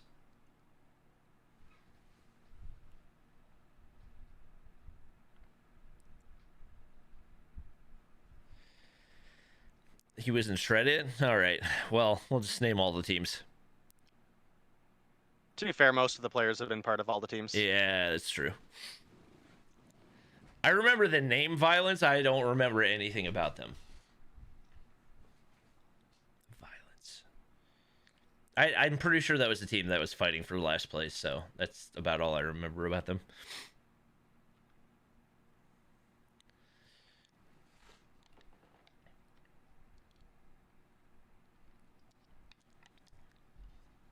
Oh, he played with Mason. Wasn't Mason, like, kind of cracked on the snipes? If I remember correctly? Yeah. Oh, here we go. Poison, Velo, Will, Decoy, Auto, and Forbid. Wasn't Velo the one that sniped with the Kilo? Think so, yeah. Good memories. Yeah, Velo. Yep. Iron Sight, Kilo. Uh-huh. Yep. That was way back in the day. It was. That dude was kind of nuts on Meltdown. Mm-hmm. That's Kinda like miss the Meltdown. only place I can remember him using it. I kind of miss seeing Meltdown in the rotation, to be honest with you. I really wish that COD Mobile would make it so that you don't, like, if a map is going to be in the competitive rotation, you don't have to be able to play every mode on it. Because that just adds so many good options. Obviously, it makes banning a little bit more complicated. But overall, I think it would make for a much better map pool. But we'll make do with what we've got for now. We got our players I mean, loaded. at that point, you have to be okay with, what's the Crossfire Dom? Yeah, exactly. It's okay. Hopefully, COD Mobile will learn how to play COD. We're gonna get Havik into the rotation and Crossfire out, so everybody will be happy, right, chat? Everyone type yep. Listen, I'd be fine with Havik, but it's kind of a big map, and I know there's a lot of glitch spots that they need to fix first. So I believe they fixed the glitch spots actually. have they? That's what my chat has told me anyway. I haven't Oh, tried to look at them, but yeah. All right, off the start, Meralto. First blood onto band right there. King, I don't think that you can wallbang that. I could be wrong, but I'm like 90% sure you can't wallbang that wall. Chat, you're more than welcome to correct me. You can't wallbang just like the regular wall of trailer, right? Only the wood part. You might be able to wallbang trailer. That's a good question. I know you can like the underneath. You definitely can the backside. Yeah. Cartels. Good question. Gonna find another one right there. So it's actually gonna be Meralto. All right, we're gonna watch Meralto right here. He's found 2 kills already. Oh, the Renetti comes out right in the face of Blur. This is not the start that I expected to see right here. And one player gonna be left remaining as Washi tries to clutch a 1v4. And what do you know, Meralto? 3 kills in round 1. Okay, that's what I thought, Take. Only the wooded areas in trailer. Yeah. Okay. Good to know. As we do have round 2 starting. Is a big opening round for Status Quo. Man, it would be impressive if they could push Goofy Goobers to a game 3 right off the rip. Yeah, that would, I mean, it would definitely take a lot of people by surprise, especially given that we typically think of the Goofy Goobers as a search and destroy specialist type of team with how much sniping talent that they have. Band on the backside going to be able to find a big one, make it 2. Blur finds one with a nade. All collapsing onto Cartels, who's all alone inside a trailer, and Swashy right there. Doesn't even need his primary weapon. Going to pull out the Renetti, pistol whip him right there, and just like that, we're tied up 1-1.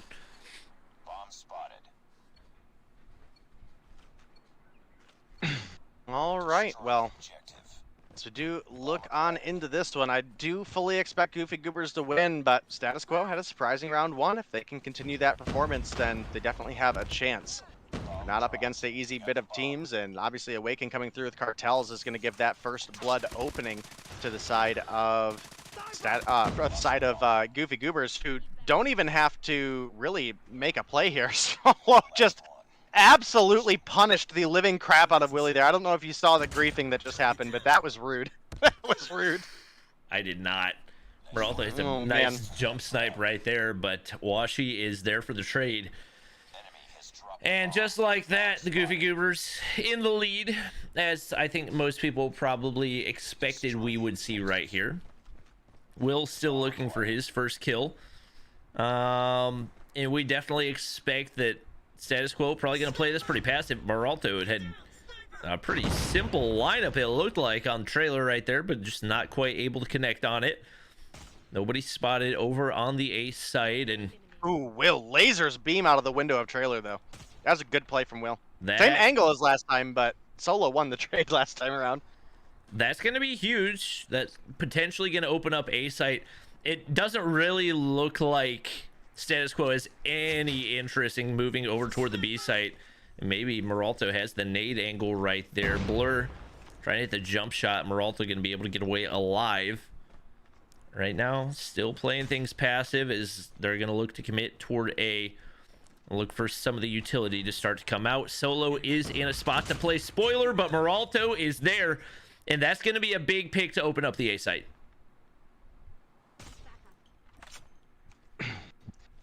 2-for-1 trade in favor of Status Quo here. If they wanted to find a round, this would need to be it. But Awaken with a big backside rotation is going to take down Maralto. Now King looking to come through for the refrag. Gets the slide, but Awaken turns on him. It's going to be a really, really big play for Goofy Goobers to bring them back into the action here. It's now 2 versus 2. Atrophius versus Cartels up against Awaken versus Blur. And, you know, these are stage 5 competitor. Well, I guess Awaken is. Blur, not so much, but almost. We blame the format and game battles.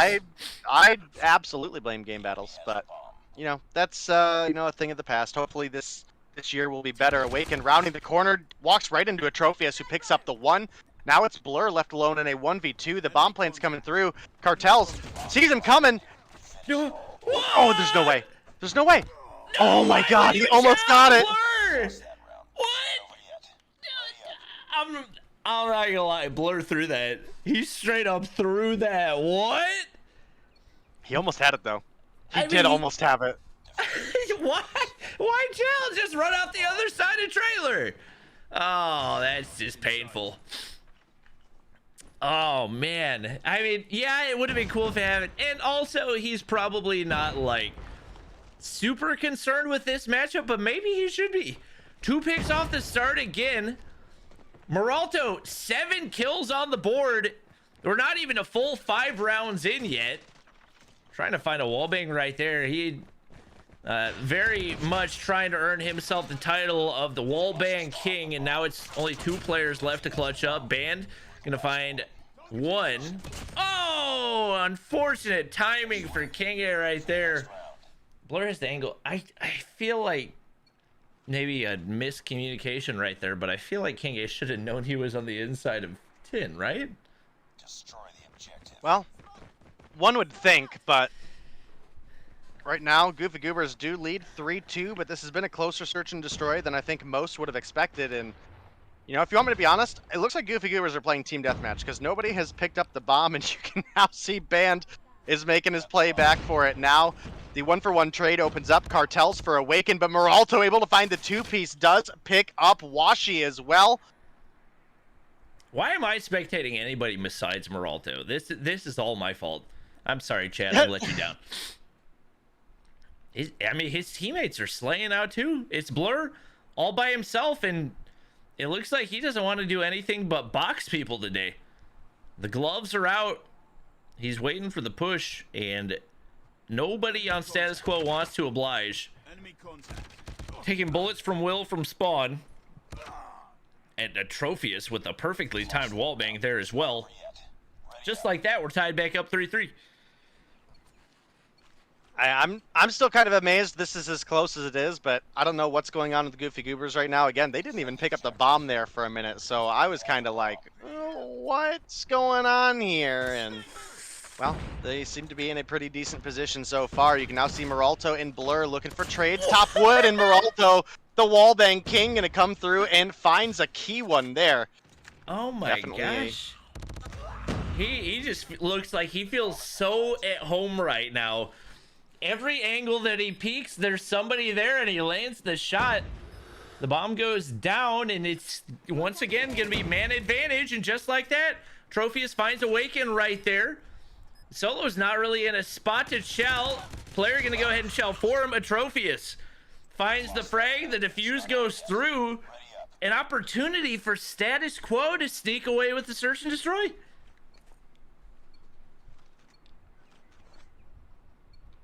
Yeah, definitely a pretty solid performance thus far, and well, you got to be thinking that you're probably not happy if you're Goofy Goobers right now. I mean, we'll have to see as things continue on, but this has been a pretty wild game so far. King gonna find a first blood onto Solo. That's a big name in the COD Mobile scene to take down, and you can't be super happy about that if you are Goofy Goobers.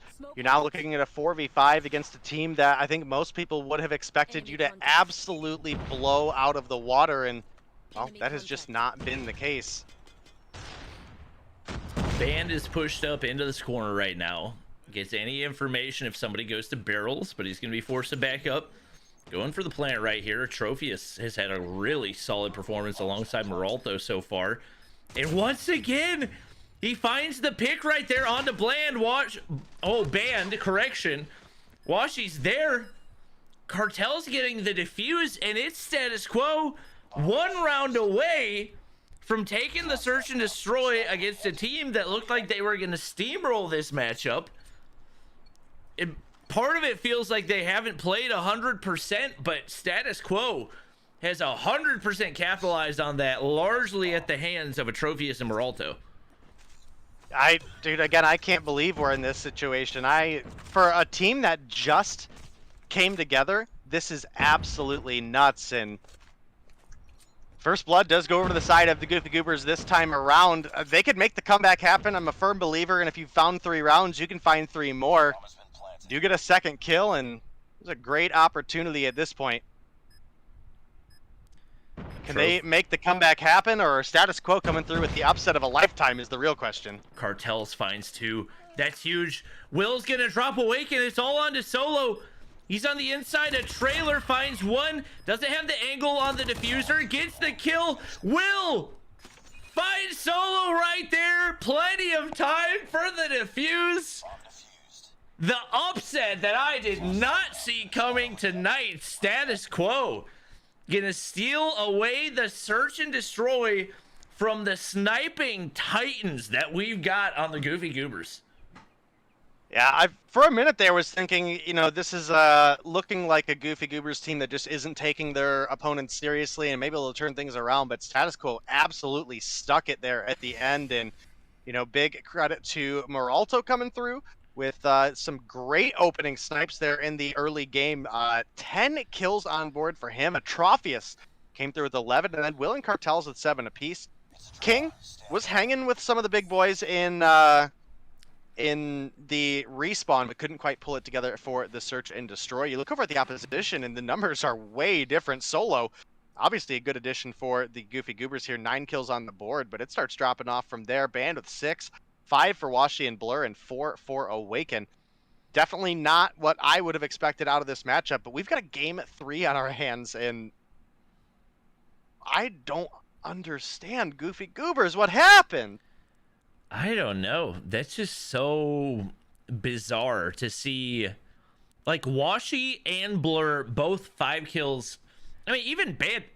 Anytime I play with Band in the Trovo Showdown, I know in the search and destroy, I don't have to do a thing because he's doing all the work. But man, I don't know if it was the rhythm for Meralto and Atrophius or something else, but they went absolutely huge and hard carried their team through to a big dub. Well, I do gotta say, something that was appreciate brought it. up to me yesterday actually is, Blur is,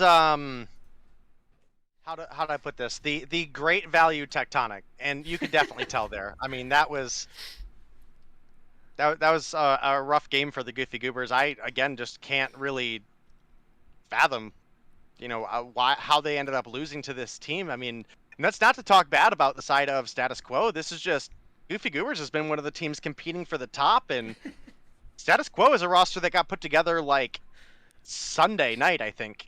So like that's pretty wild to me, in my opinion. Tech, he said that Blur is a great value U. That's what he said. Tech was wondering what you said in Discord.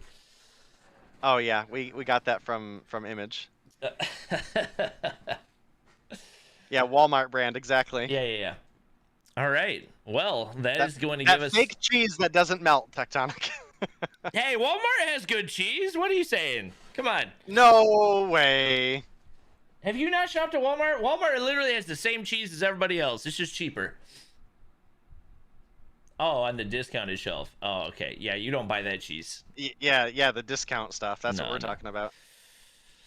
All right. Well, I mean, maybe Status Quo finds a way to win this.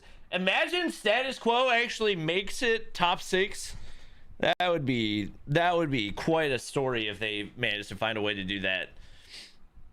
We are going to have Hell subbing in for King A right there. So a little bit of struggle, obviously, still trying to get his footing in CODM, but solid performance at least in the hard point. And maybe he's going to be subbing back in. That's what I thought, only one sub per series. So King A actually is going to be playing.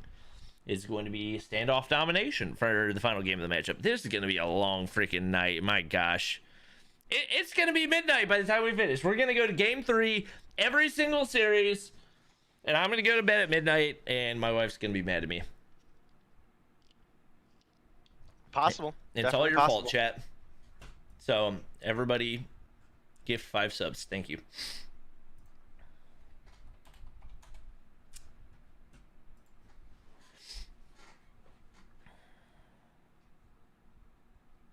Will we jump in their team chat next game? Yes. Yes.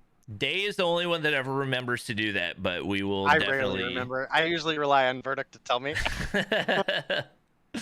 We will do our best to hop into the comms. Everybody's readied up. We should be good to go for the final game of the matchup. Maybe. Maybe is a big point.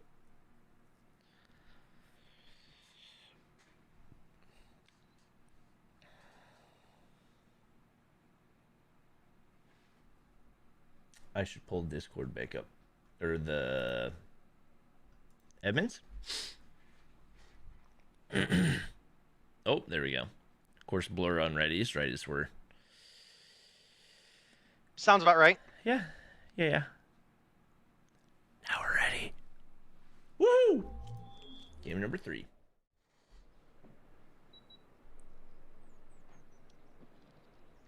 All right.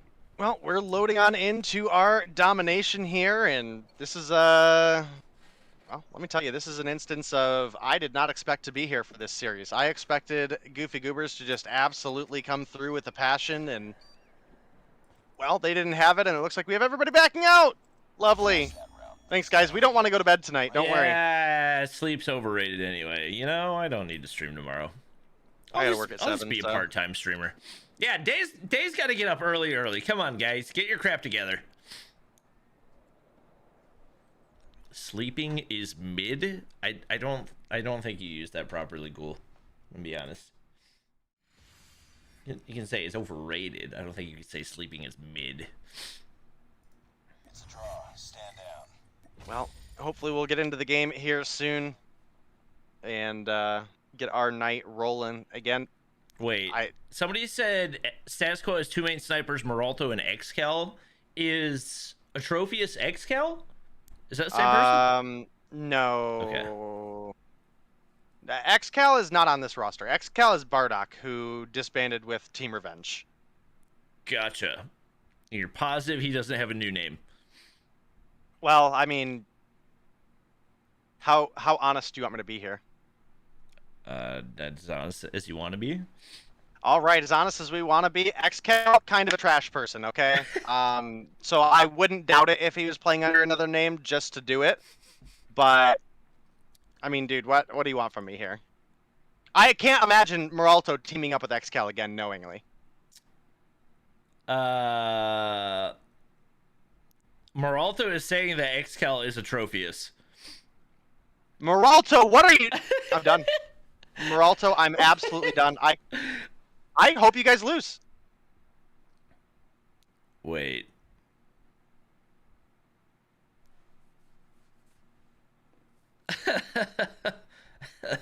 All right, everybody's ready to... Listen, down Moralto takeoff. is sitting right now in the equivalent of playing Russian roulette with a semi-auto pistol, okay? Like, Moralto, we might have to have a chat. Hey, you know what? They won an S&D versus the Goofy Goobers. I mean, I'm not looking at today. I'm looking for down the road, you know? All right. This is the same dude that dogged them out in Stage 4. Zim said Atrophius is in fact XCal. That's Moralto. We gotta have a talk, man. All right. Well, it'll be, I feel like we got to do a listen into a status quo now. Enemy teams capturing Alpha. We'll see what we got. It's actually takeoff for the domination right here. Atrophius finds the first blood off the start. Cartels finds Awaken as well. Couple kills going in. Trades both ways. Moralto finds Ban before getting traded out. And Trophy's going to get taken out of the backside. Nobody with any type of real progress toward B. Main thing you want to watch out for is the map control. And right now, nobody in top side of opposite. King A going to get absolutely beamed by Solo. And some big progress going to go in. But Will up above could play spoiler. King A from the side laying down shots as well.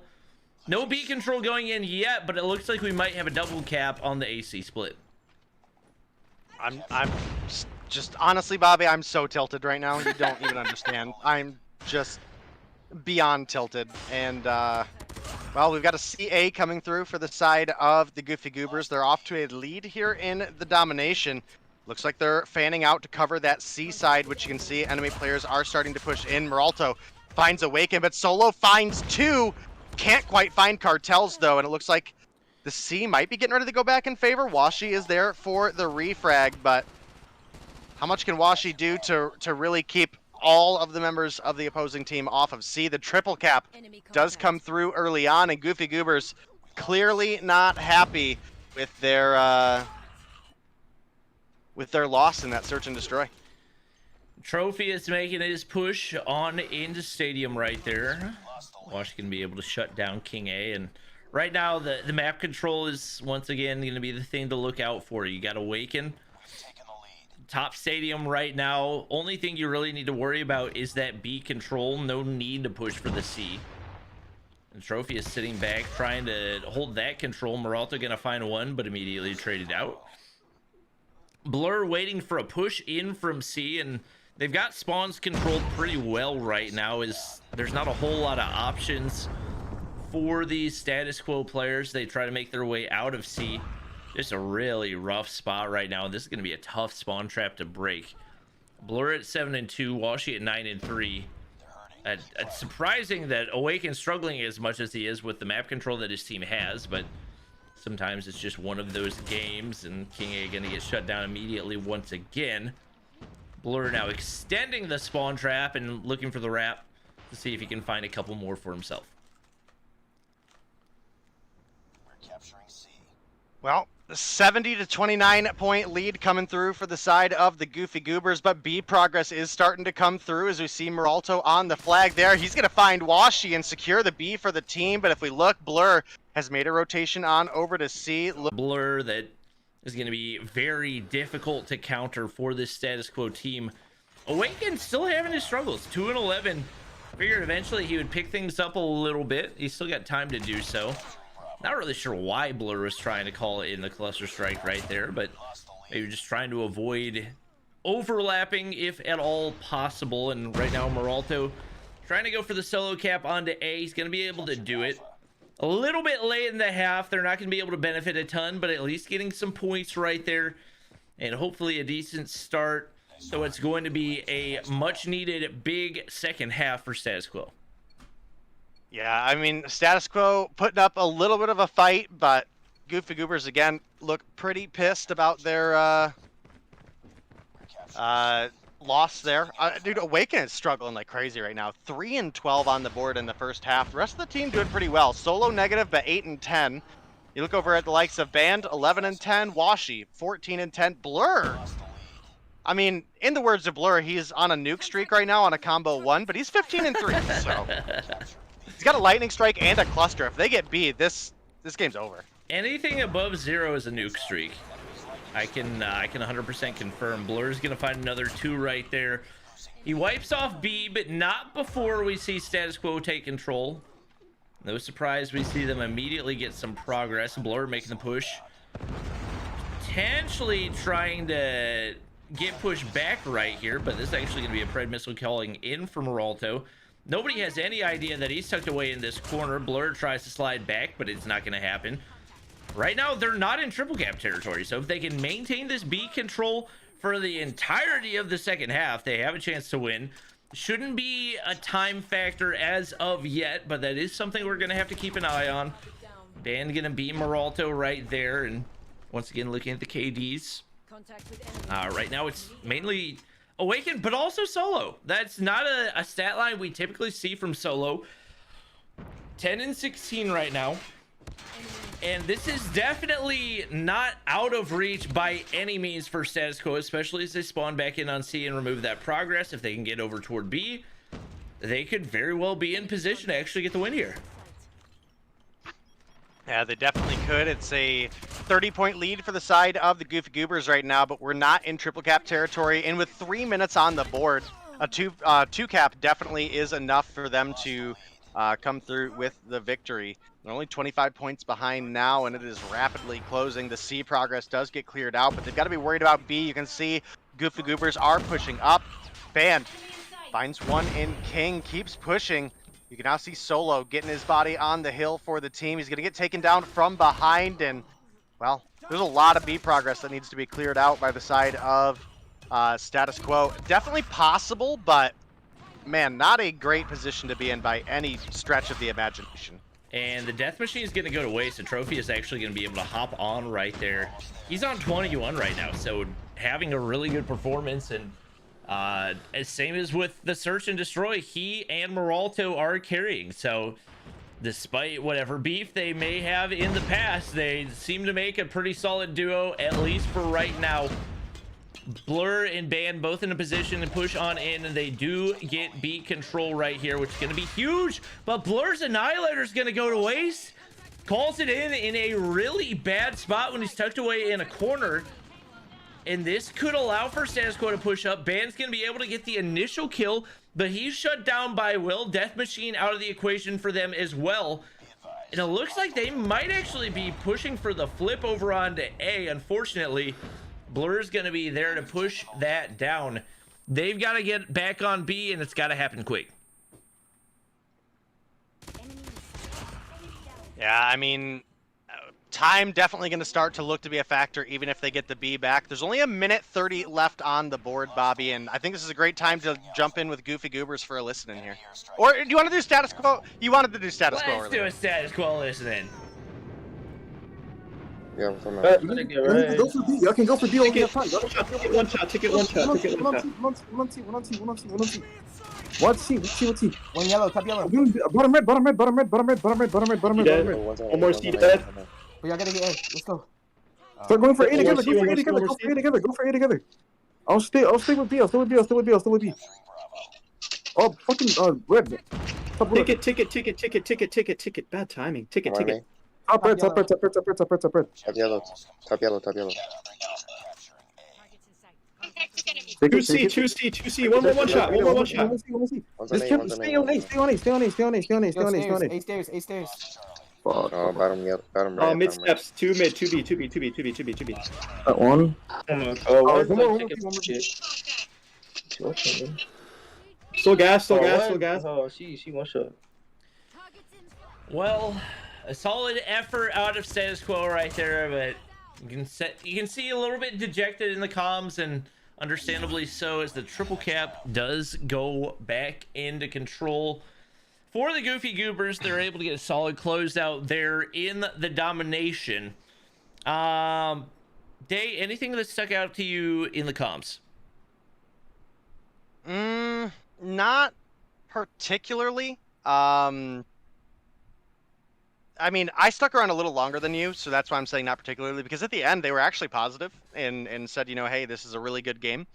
So they have that going for them, that they're being positive. But again, Moralto, we gotta have a chat later, bud.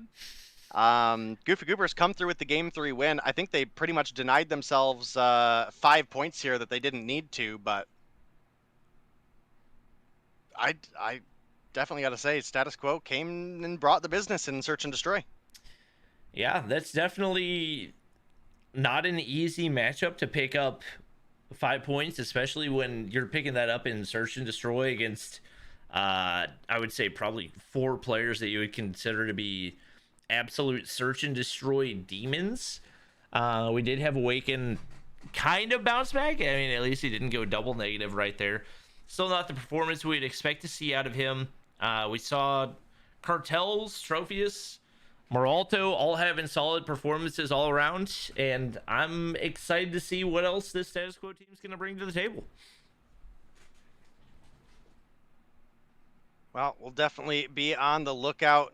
Again, I think that was a surprising Search and Destroy performance. I think everybody expected Goofy Goobers to come through with a 3-0 victory, and that just was not the case. And, you know, we look at the scoreline. We did have one player jump out early for the side of Status Quo. I'm not gonna, you know, point fingers here, but I'm not shocked on who jumped out. But that is going to be a 15-point gain for the Goofy Goobers and only 5 for Status Quo here. And Cartels actually put up one hell of a performance in that domination. 26-19 against the Goofy Goobers is not an easy feat. And you know, you mentioned Awaken definitely bounced back quite a bit at 16-25. Ended up only being -9, so started getting his trades much better on in the later stages of that game. Yep, that is gonna push the Goofy Goobers a little bit further up in the standings. Taking a look right here, they're gonna move up to 70 points. So really, only, I mean, 10 points back of Seminal is not a bad spot to be. That just shows you how competitive these top 5 spots are right now. And even 11T in 6th place, not that far behind the Goofy Goobers with only 10 points back. All around, starting to look more and more competitive throughout the season. And especially as it gets down to the wire, it's going to be fun to see who comes out on top, especially for those top 2 spots, as it guarantees you do not have to play in the quarterfinals. We are in the process of getting our next 2 teams loaded in, and there's a lot on the line for both of these guys as they're trying to compete for Status Quo for that 6th place spot, especially for Storm. Only back 15 points with 11T on a bye this week. They get the 2-0, they move into 6th place. Now, I don't know how many buys they have remaining and how 11D could potentially change that, but that would be absolutely huge for them, especially as one of the newer teams in Mobile Mayhem.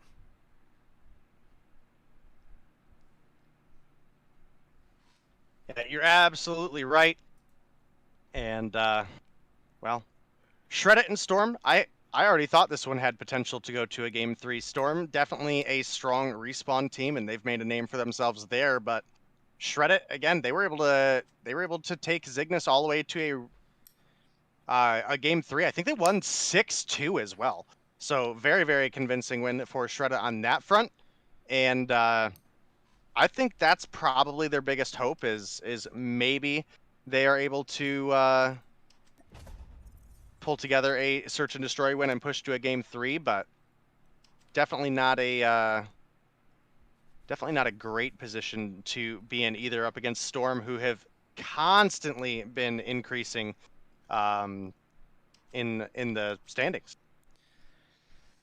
Well, big shout out to these 2 teams for actually getting into the lobby on time. looks like we will be able to start relatively soon, so maybe not quite going to midnight. Maybe it'll only be to 11:30. We'll have to wait and see. Maybe only to 11:30. Well, I'll take a look at our maps and bans real quick. As we do see, we got Storm banning Hardpoint on Firing Range. Shred It banning Search and Destroy on Crossfire. So it is going to be Hackney Yard Hardpoint for Game 1, Raid S&D for Game 2, and Summit Domination for Game 3. Definitely not, I mean, not the combo that we're used to seeing, but as long as we don't have Hackney Yard Dom or Crossfire Dom, you know I'm a happy man.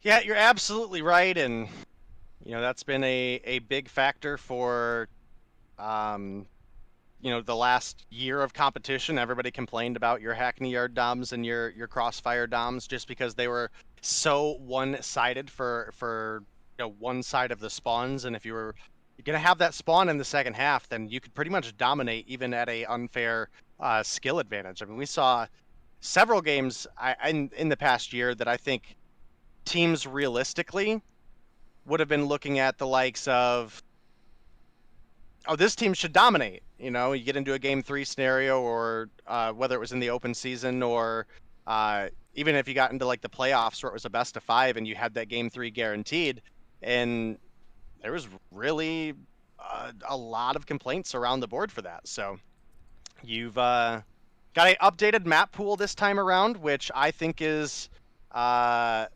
pretty strong, but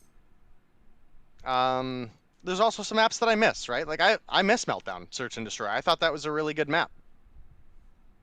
We'll see. Yeah, I'm trying to think of how, because that was a stage 4 map in 2020. So I'm trying to think of how, I guess they just, now that I think about it, I don't think they had map bans before, and I think that's why they could basically just say, these are the maps we play for this, and these are the maps we don't play for this, because as long as you don't have bans, then it doesn't really matter. But whenever you add bans into the equation, it makes it a little bit more complicated. But big shout out to our players for getting ready, and our admins for getting us started. We are ready to go, assuming that nobody leaves the lobby here on Hackney Yard Hardpoint.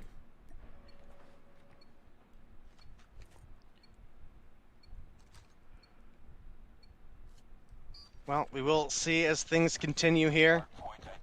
We have both teams obviously rushing towards this first hard point, and it's going to be Scott opening up with a 2-piece to start things off, but FaZe and Asta come through with their own. Naz does find the refrag, and Yawn takes down Sins. A hectic first push, but Shred It have found themselves an advantage here early on. Big question at this point is, can they continue to keep this up? Naz going to find one. He's looking for Losty as well. This is a big hold for Shred It, but they don't have spawns for P2, and that's a big money hill for this map. We actually see CBR out, which we haven't really seen a whole lot in competitive so far. Regardless, it's at least a big start right here for Shred It, like you mentioned. It is going to be Storm occupying the hard point for the time being. Raph slides through. 3 kills now to his name. He's the one rocking the CBR right now, and he's going to be able to pick up the scrap time while his teammates are already rotated out and ready to go over on P2, which, like you mentioned, is the money hill. The spawns are the main thing that you got to worry about. Oh, and Yawn looked away a little bit too soon. Felt confident that the Renetti shots were going to land, and he ends up paying for it right there. Teammates still in position to maintain these spawns, maintain the hard point. With Sheila on the backside, trying to keep things cleared away.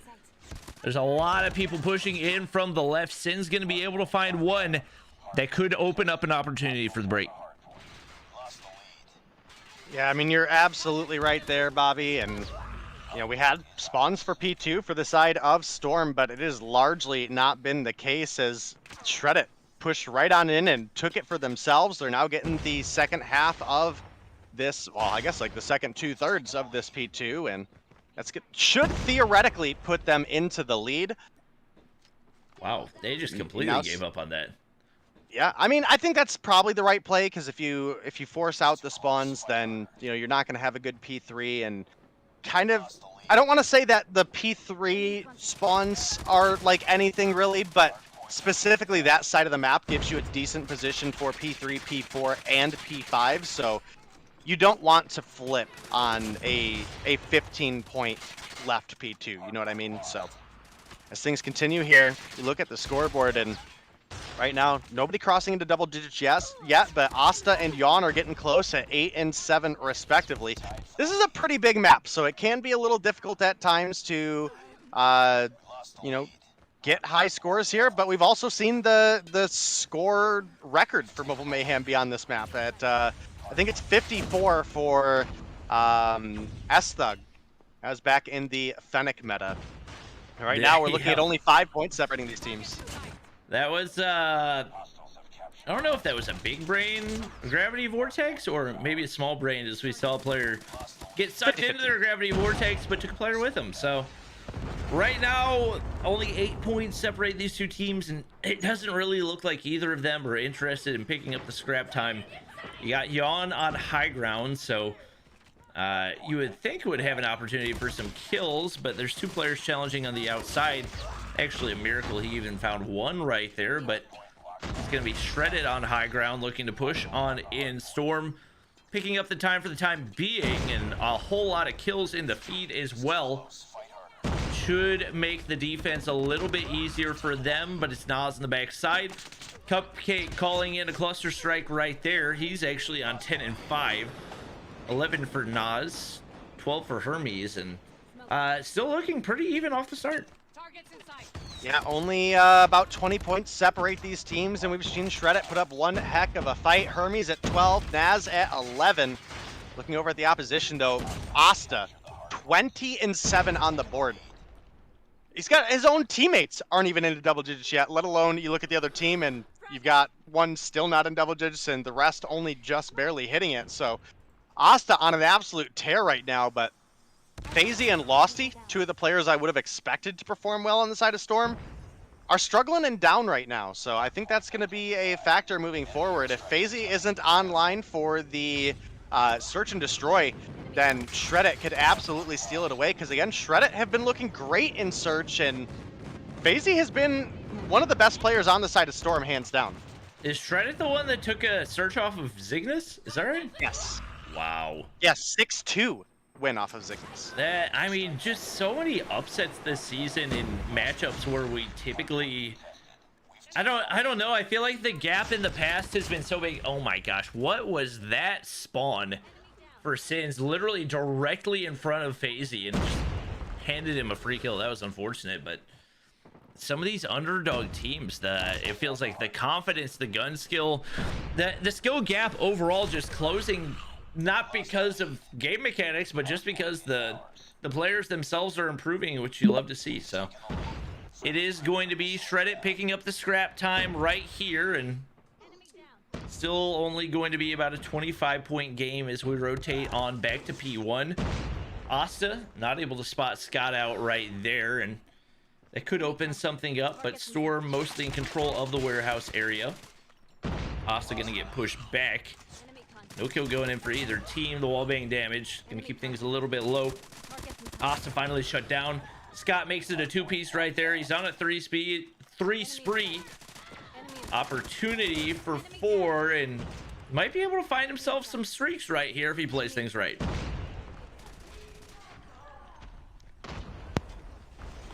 Did we see a Tempest kill a minute ago? I think so. Is that what I saw? Okay. I was real confused.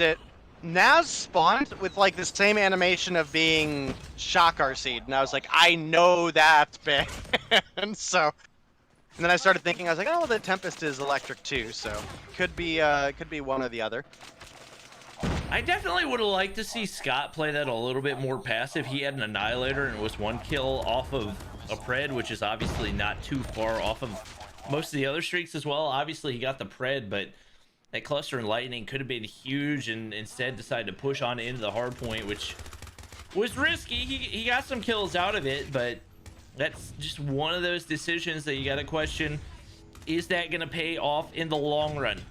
Right now, we do still see Shreddit in control of spawns, in control of the hard point.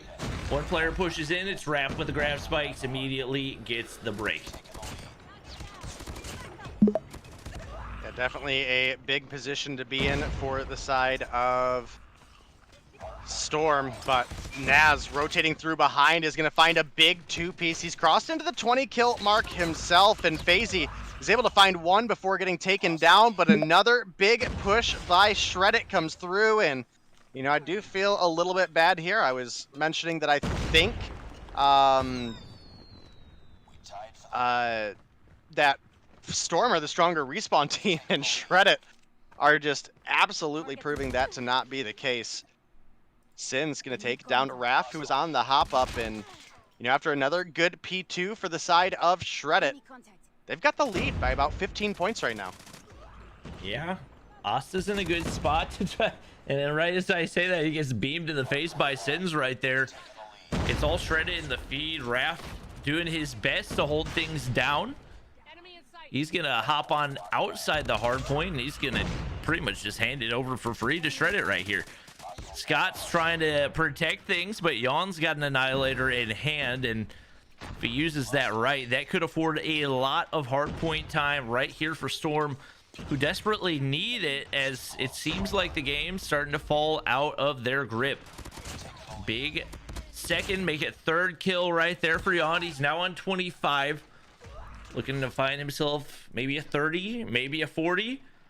Asta's on 29 right now, and especially if Yawn can play for some more streaks right here, I believe he actually just earned himself a cluster strike as well, and that big pair of streaks could be a game changer.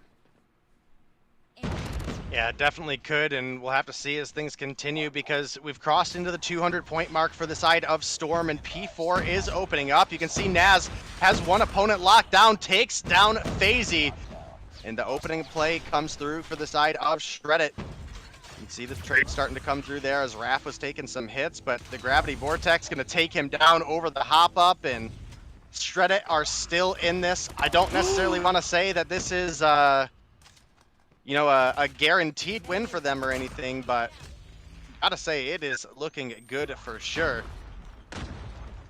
Nas is going absolutely ham right now. He had a huge spree right there. That allows his team to get into the hard point and pick up some more time. It's Hermes on the inside. He's got a Purifier to work with as well. Gets another one. He shuts down Raph right there. They're very close to a full 60 on this hard point. He's gonna slide up the stairs and somehow stay alive right there. Maybe some unfortunate timing that's gonna allow Asta to find the kill.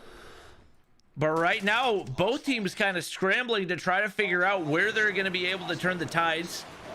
Hermes looking for the hop up right here, but Asta's got the read. That's a big kill for him. Some of those streaks starting to come in. Scott has an Annihilator to work with. Cluster Strike comes in. That closes off any type of push from this side for Shreddit.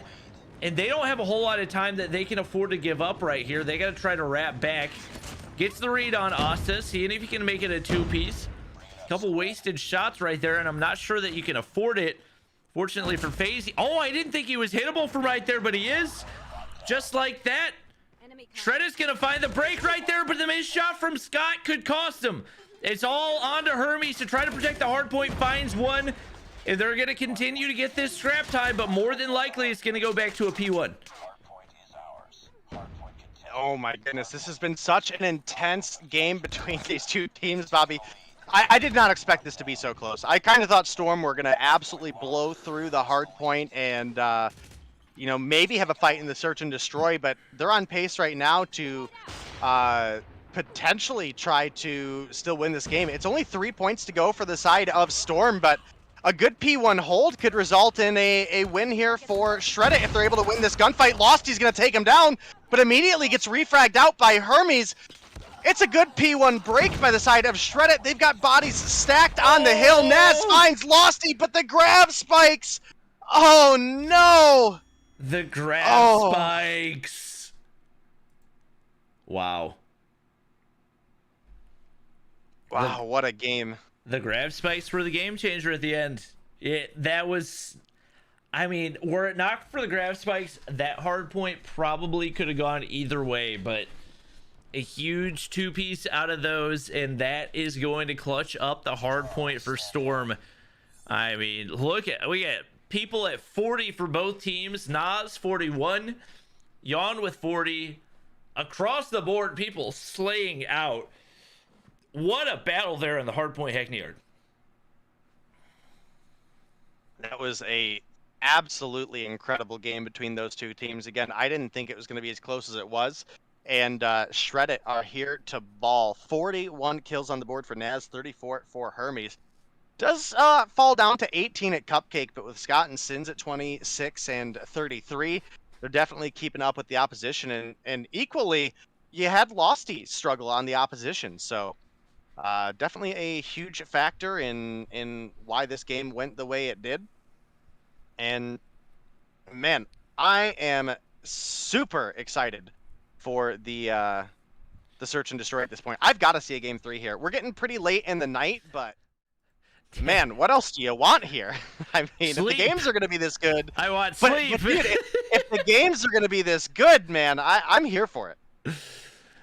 Oh my gosh, that was absolute madness on the inside of P1 right there. And big shout out to Storm and Shred It for giving us a fantastic game 1.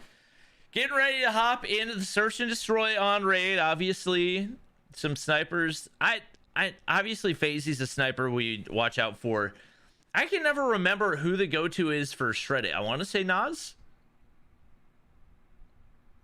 We see Sins snipe a bit. Sometimes we see Scott. Nas definitely snipes. I feel like we've seen Hermes snipe, but I think he's picked up snipers and used them. And I don't remember about Cupcake. I haven't kept great notes this season, I'm gonna be honest here. Okay. Well, we got everybody ready up. I think we're good to go to hop into game 2. Oh, we were so close.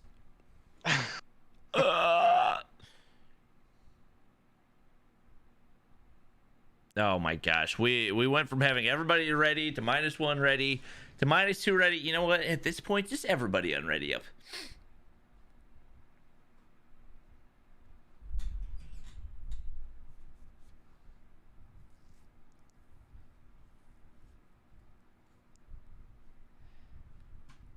Oh, by the way, guys, we actually have a I found this out today. We have a results scoreboard.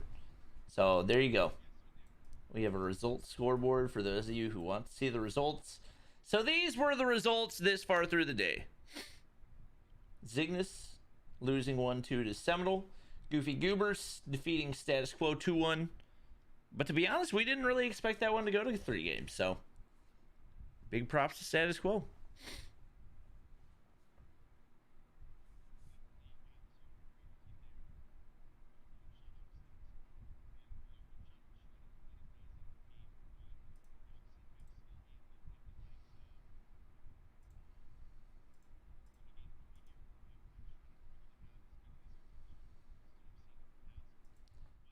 No guarantee on that. You know, we still look at the side of Storm, and this is another team that has really exceptionally performed, and they have an absolute ability to do so. And you know, again, I'm here for it. If we're gonna have incredible games like this, then you know, I'm absolutely game for it being pretty late into the night.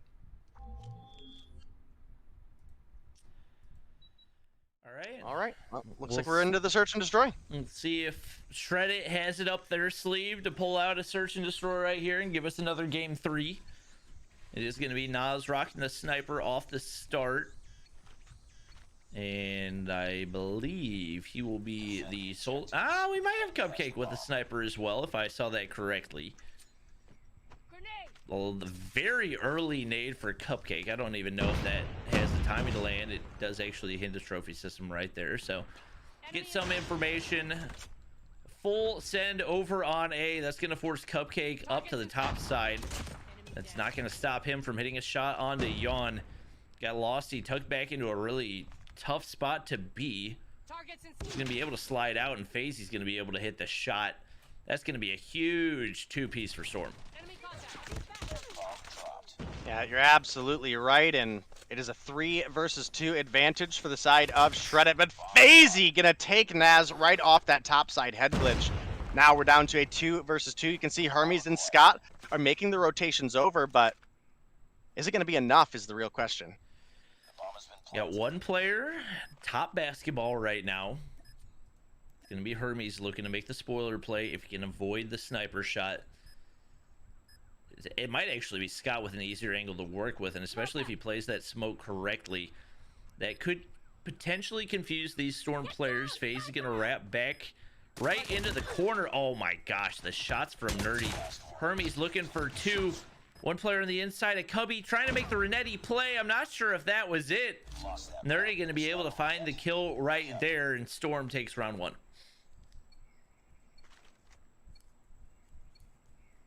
Definitely a phenomenal start for Storm. It was looking like Shreddit might be getting ready to take it, but then just couldn't quite bring it to the table at the end, and well, that results in the first round going over to the side of Storm. Again, Shreddit is the team that took Zygnus all the way to a game 3 on the Search and Destroy upset.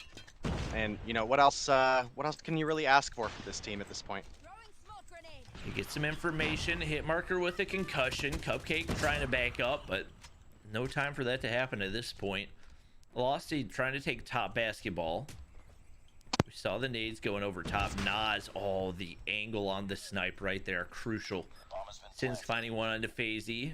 Yawn there for the trade, Yawn there for 2. Huge 2-piece, and now the pressure onto Nas to find the picks right here. Oh, has the angle but can't land the shot onto Nerdy. That would have been a game changer, but now the 1v3 and only 25 seconds to work with. It's gonna take a god tier play for him to clutch. I don't know by what angle Nerdy actually landed a shot onto him right there, but it might have been a wall bang. Apparently that's a wall bangable wall. Didn't know that.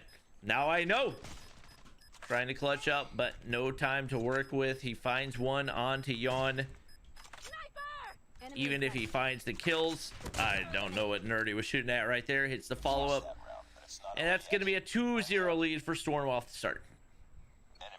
Yeah, I'm just honestly still so tilted at Meralto right now. I just have no energy, even with this being a pretty decent series so far. I can't fathom that decision, but well, we're getting into it. Still 2-0 lead in favor of Storm. Shreddit, again, a team that we were expecting to show up in the Search and Destroy, been unable to find what they need. They've had really close rounds though, so I still believe this one can go either which way, but Yawn gonna take down Cupcake. Losty finds Hermes as well. That's gonna be 2 to open things up, and now surely the bomb plant comes through for the side of Storm, who might be looking for 3 in a row.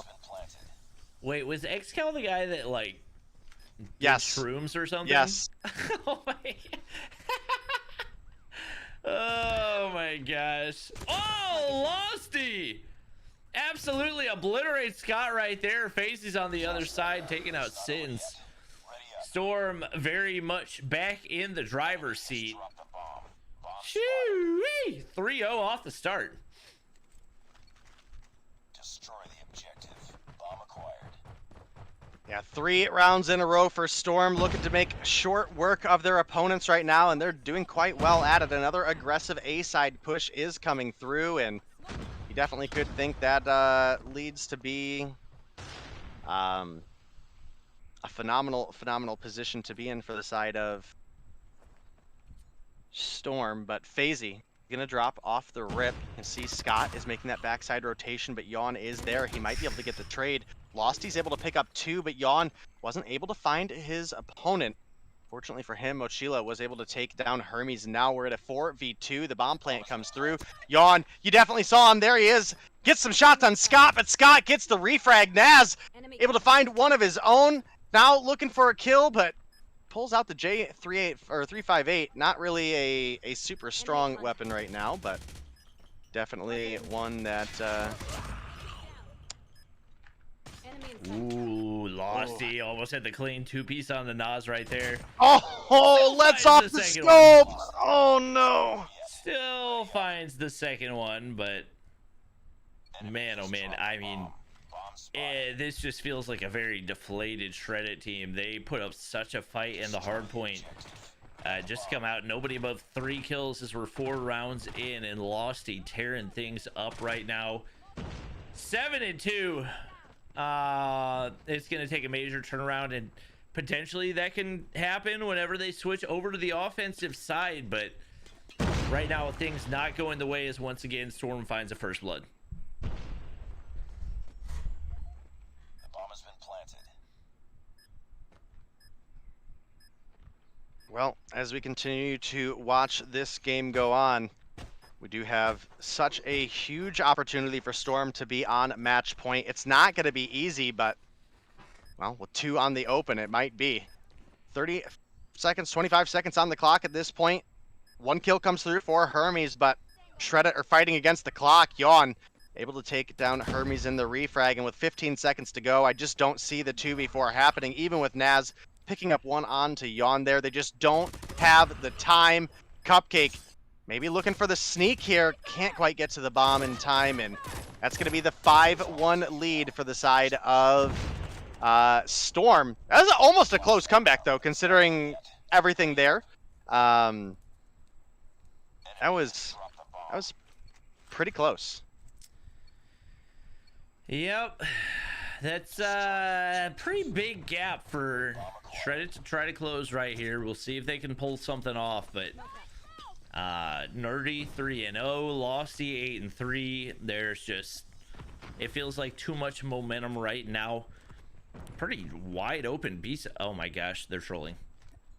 They're trolling. I mean, listen, Bobby, I watch your stream, okay?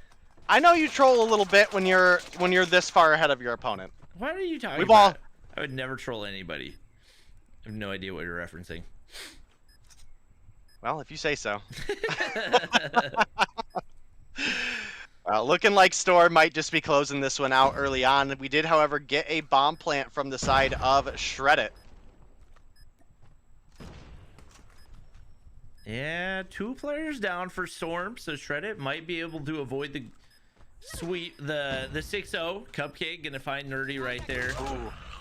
Fazy with the trade, but he's dropped as well, and now Mochila forced to back up. No reason to chell. Maybe he'll chell anyway. We'll go ahead and chell anyway. See if we can find the kill onto Scott. Not enough time, but Shredded puts 1 on the board.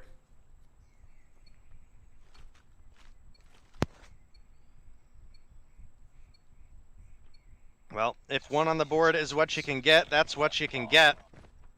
We'll have to see if the reverse sweep is possible, because Storm have absolutely run this lobby so far, at least for the search and destroy. And now pushing up, Cupcake is able to find the opening kill onto Mochila.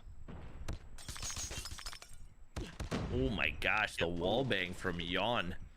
Oh, he finds 2 right there. That's absolutely huge. It seemed like Shredded was going to be able to find another round based on the way momentum was going, but Fazy finds another. Nas with a trade. Scott finds 1 there. Now 2 players remain for each team, and Scott not having an amazing game, but definitely a timely kill. Bomb is down over on the A site, and Nas is going to be able to pick it up. Should be able to get the plant right here, and that'll give the information to Storm. Losty just barely missing the wall bang, and don't use too many of those shots. You're gonna need it for the retake. And an interesting play by Shredded, actually not on the bomb site at all, and this could result in a really easy kill. Gotta make sure you play your angles right, because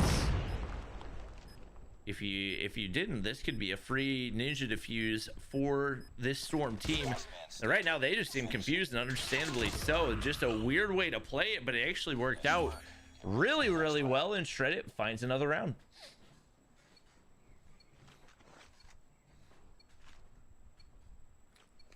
Well, 2 rounds on the board. It's definitely been a interesting one.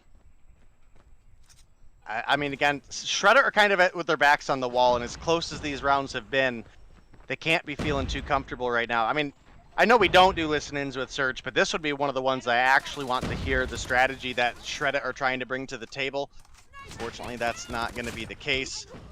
Ooh, Lost able to find a big win against Naz. Now it's Cupcake left alone. They know right where Cupcake is at. And, well, Nerdy coming through with the prize fighters. Gonna take them down. Yep, we do have our first 2-0 victory of the night. Going in for Storm right there. And once again, we said that was going to be a big matchup for the standings. Coming into this, they were not in 6th place. Now taking a look.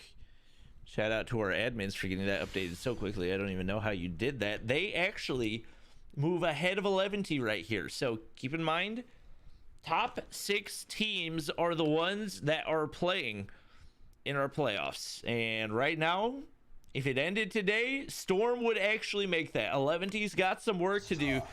Storm showing out here against Reddit. Looked a little dicey in the hard point, but a very decisive win in the search and destroy.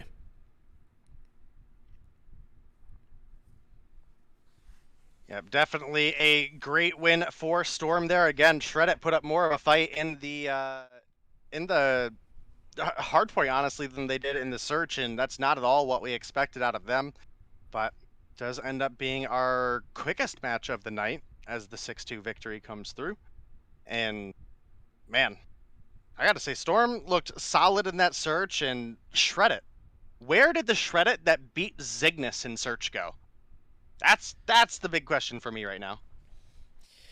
Was it the Shreddit that beat Zygnus, or was it the Zygnus that lost to Shreddit? You know, that is a good point. That is actually a really good point. Just something to ponder. Because Zygnus, while they are a great team, they do struggle with consistency. Not to take anything away from Shreddit, but definitely something to think about. And obviously, I feel like Search and Destroy more than any other mode is a rhythm type game mode, in that if your snipers are hitting, that can completely change the pace and change the momentum. And when they're not hitting, which is not something that you can really choose to change at all, then you just don't have a whole lot of options. So we do see Storm come away with the 2-0 victory. That's going to move us into our final matchup of the night. As we do take a look at our next matchup, it is going to be Yo Mama versus Explicit.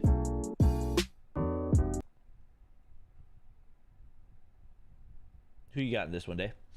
Yeah, I was just trying to peek at the lobby and see if we know who's showing up. I would say with Explicit having just lost solo, that's kind of a big F for me.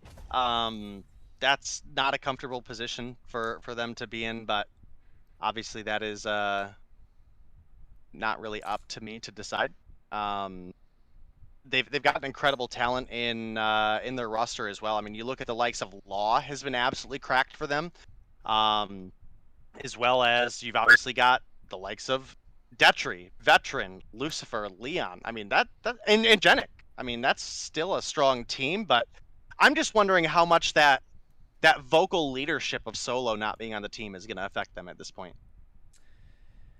Yeah, it's going to be... Am I being fair here? Is that a fair statement? Oh. Whenever we jump in with VCs, Solo's always like that powerful, commanding voice. You know what I mean? Yeah, definitely. I mean, and obviously that's a side of things that most of the viewership doesn't really get to see, is the impact that type of player has on things. Not just because the easy thing is to like, oh, this guy has a good KD, therefore this guy is the most important player on the team. But there's so much that goes into it that you don't see happening, especially on the communication side of things. And I think when you lose your leader in that aspect, that can be one of the most impactful things, either positive or negative. And we'll see if that's something that Explicit is going to be able to deal with.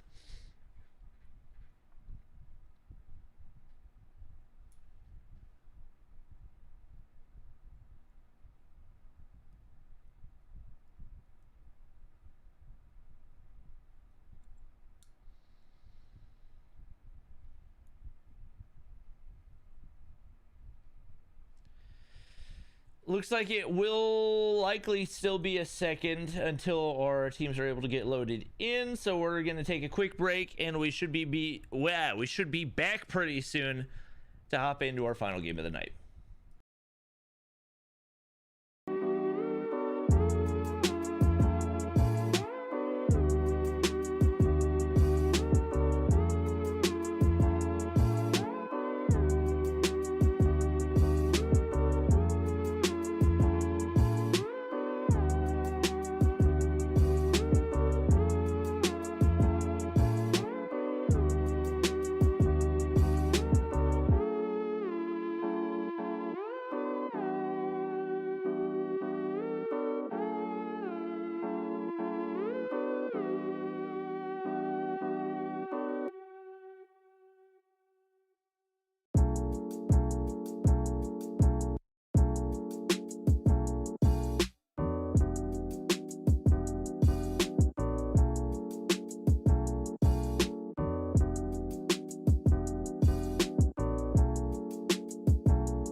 All right, everybody, welcome back. We got all of our players ready up and good to go.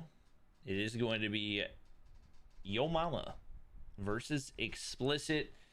Hardpoint standoff is going to be the first match. Crossfire, Search and Destroy, not one that we see too terribly often. Going to be map 2. And if we go to a map 3, it's going to be Firing Range Domination. Big test coming up for Explicit right here to see what they can do without their former IGL in solo.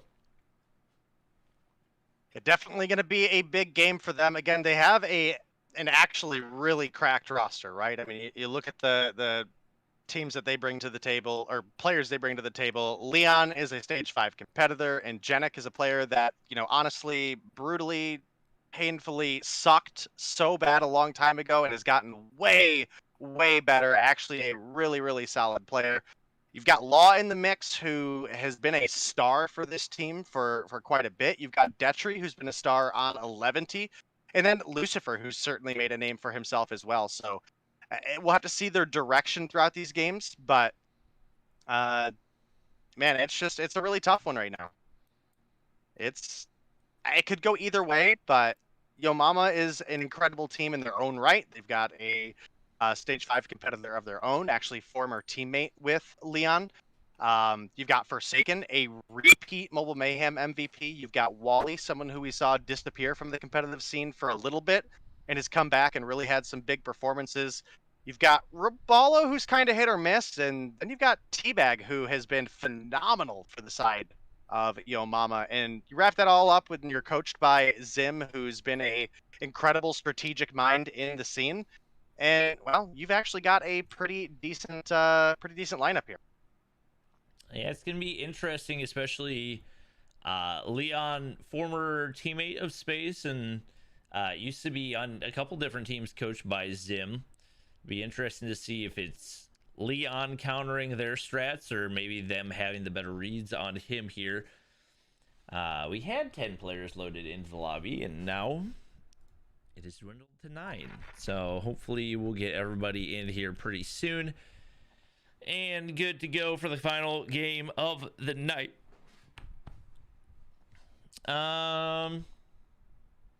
Yeah, I ended the break because I thought everybody was here and ready to go, and now they're not here and ready. And now they're not. Don't know what to tell you guys. All right, looks like Veterans actually going to be playing for Explicit, and hopefully that is the last change in the roster or substitution, whatever you want to call it.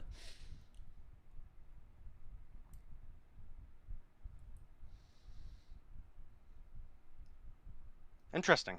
Well, I guess at least they got it in off the rip, right? We hadn't started the series, so I don't think this technically counts as a substitution, which is, realistically good for the side of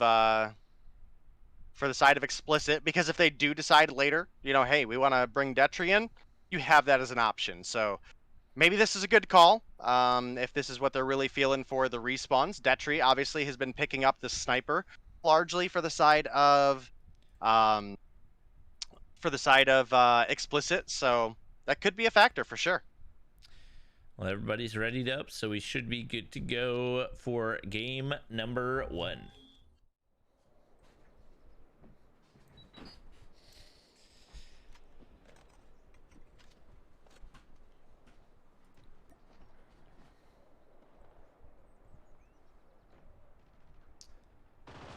Just waiting for one to load in for Explicit.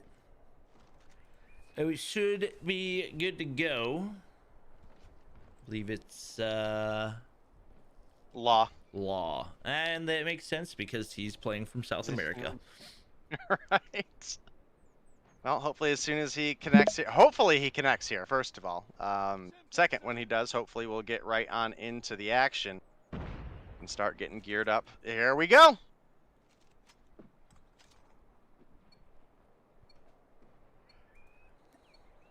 For those of you who don't know, Law, I believe, plays from Bolivia?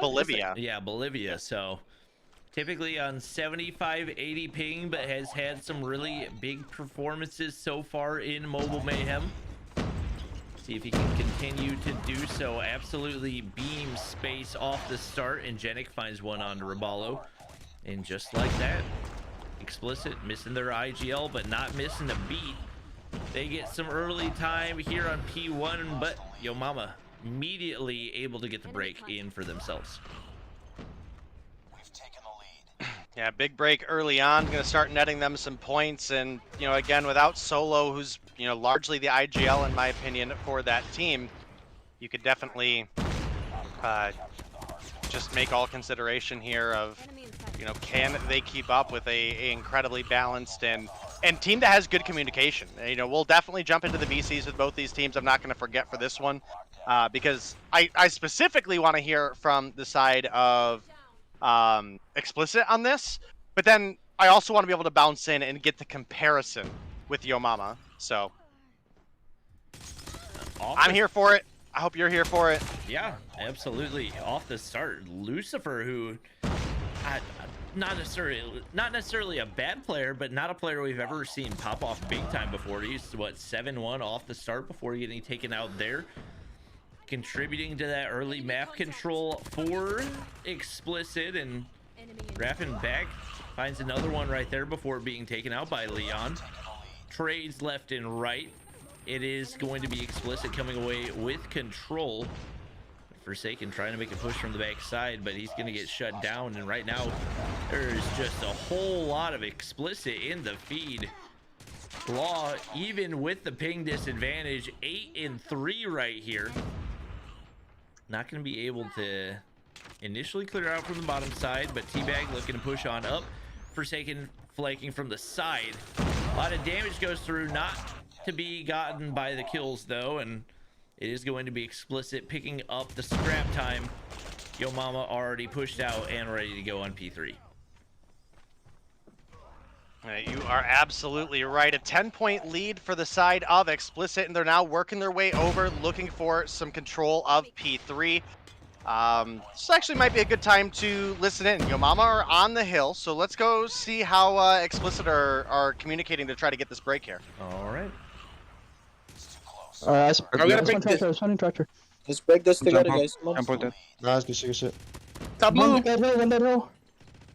One top bomber, top blue, two top blue. Bottom blue, Joe. And top blue windows. Bottom blue dead, bottom blue dead. Top blue dead.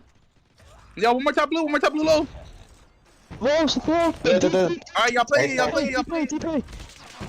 I'm going new. I'm coming with you, Leon. Play new, guys, play new. Hey, I knew already. I know we're pushing out. Yeah, what do you push out? No. Boxes. Go new, guys, go new. Pour them on you guys. Let's go. Hey, boxes and one broken. Fantastic. They know we're coming from here. What's broken? There's one broken, yeah, there's one broken. Secret. I got secret. Top market, Nate. Top market low. Like that, come on. Boxes. Top market low. One there. Yeah, I got some. Two boxes. We gotta break this. Let's get some Bench it, points. Gas. Top market. Boxes one shot. Box is dead. Bro, boxes, one more boxes. Spare boxes. Spare dead. Alright, nice. Good shit. We break this. Nice. We pinch. One black. Prepare boxes. Oh, bro, Prepare your boxes. Good. Bomb. Boxes in hill. Broken dead. Broken dead. Alright, play for new. Don't do it. Guess that you can show for you guys. Come on. Top market. Yeah, go new. Go. Play new. Done. Top market and broken. Yeah. I got broken. Well, the comms for Explicit, I mean, one thing that definitely stood out, Leon's voice was definitely the one that you heard the most, and even when he played for NYSLM, I felt like when he was in there, it felt like there was an energy that he brought to the team that definitely changed the way that he played. Would like to hear more consistent communication from the rest of the team. You did hear some good call outs and overall pretty calm with the communication, but would definitely like to hear more small talk overall. Not a whole lot of success on the breaks that they were trying to get there. Yeah, you're absolutely right, and you know, I feel like the communication was still pretty decent. I think Leon, you know, as you mentioned, even when we had him on NYSL, definitely brings an energy to the team and has always been just a loud player. But I definitely got to think he's trying to step up and be that kind of leadership voice for the team with the loss of Solo there. You could definitely hear in the comms that he was trying to direct a lot of the information or compliment his team when they do when they make a good play. But you know, overall, just really positive for the fact that we now have Yo Mama sitting up at double the score of Explicit, and you know, now might be a good time to jump in for some comms with Yo Mama as well. All right. right, hopping on in. Contact with enemy. Yeah, he's going top right now. I'm walking middle. I'm gonna walk middle now. I'm smoking off mid. I'm smoking off mid. I'm smoking off the crops. Hey, back granny. Was he top? Oh, back. No, That's no, no, no, That's Sucks. a break. Go. Close left. It's okay. I'm smoking off. Why not? Green dumpster. Farm side. This one farm. Low on point. What? Granny barrel. Hey, calm down, Reball. Are you good? They're gonna. Yeah, rotate. Oh, You're one good. remain on hill. I'm watching your top. I got your back alley. I got back alley. Tell Granny the corner. I'm pushing through barrels. I'm pushing through barrels. Yo, so go rotate back. I got deep. Yes, that's true. Back Granny. Hey, call your I'm spam. in blue. I'm playing. One's back blue. One's back blue. Good job. That's a wipe. They're still gonna spend gas. Hey, trophies and what are you looking Top at? bags. Hey, second. Red car, two red car for market. Watching barrels. Yo, space. Pick up CT tanks. Pick up One CT out mid. tank. Someone out mid. Pick up tank. Nobody's I'm holding. coming. Two alley. 3 alley. 4 alley. Yeah. There's Nobody's one. watching. There's one grannies. Jump on dead. Back Core. Nice. Good job. One wave. Good job. blue dead. Back blue dead. That's the wave. Hey, they should be spawning back alley. Yeah, they should be. They should be. Yeah, you know, it's a pinch. It's tractor and back alley. One out mid. Alley. I'm picking up right Guys. One more Yo, alley. I'm mama, watching the shit, middle. dude. Yo, mama, man. Good shit. Yo, I'm in the middle. I'm Yo, watching the middle. mama. Yeah. Pick up back alley. Pick up back. God.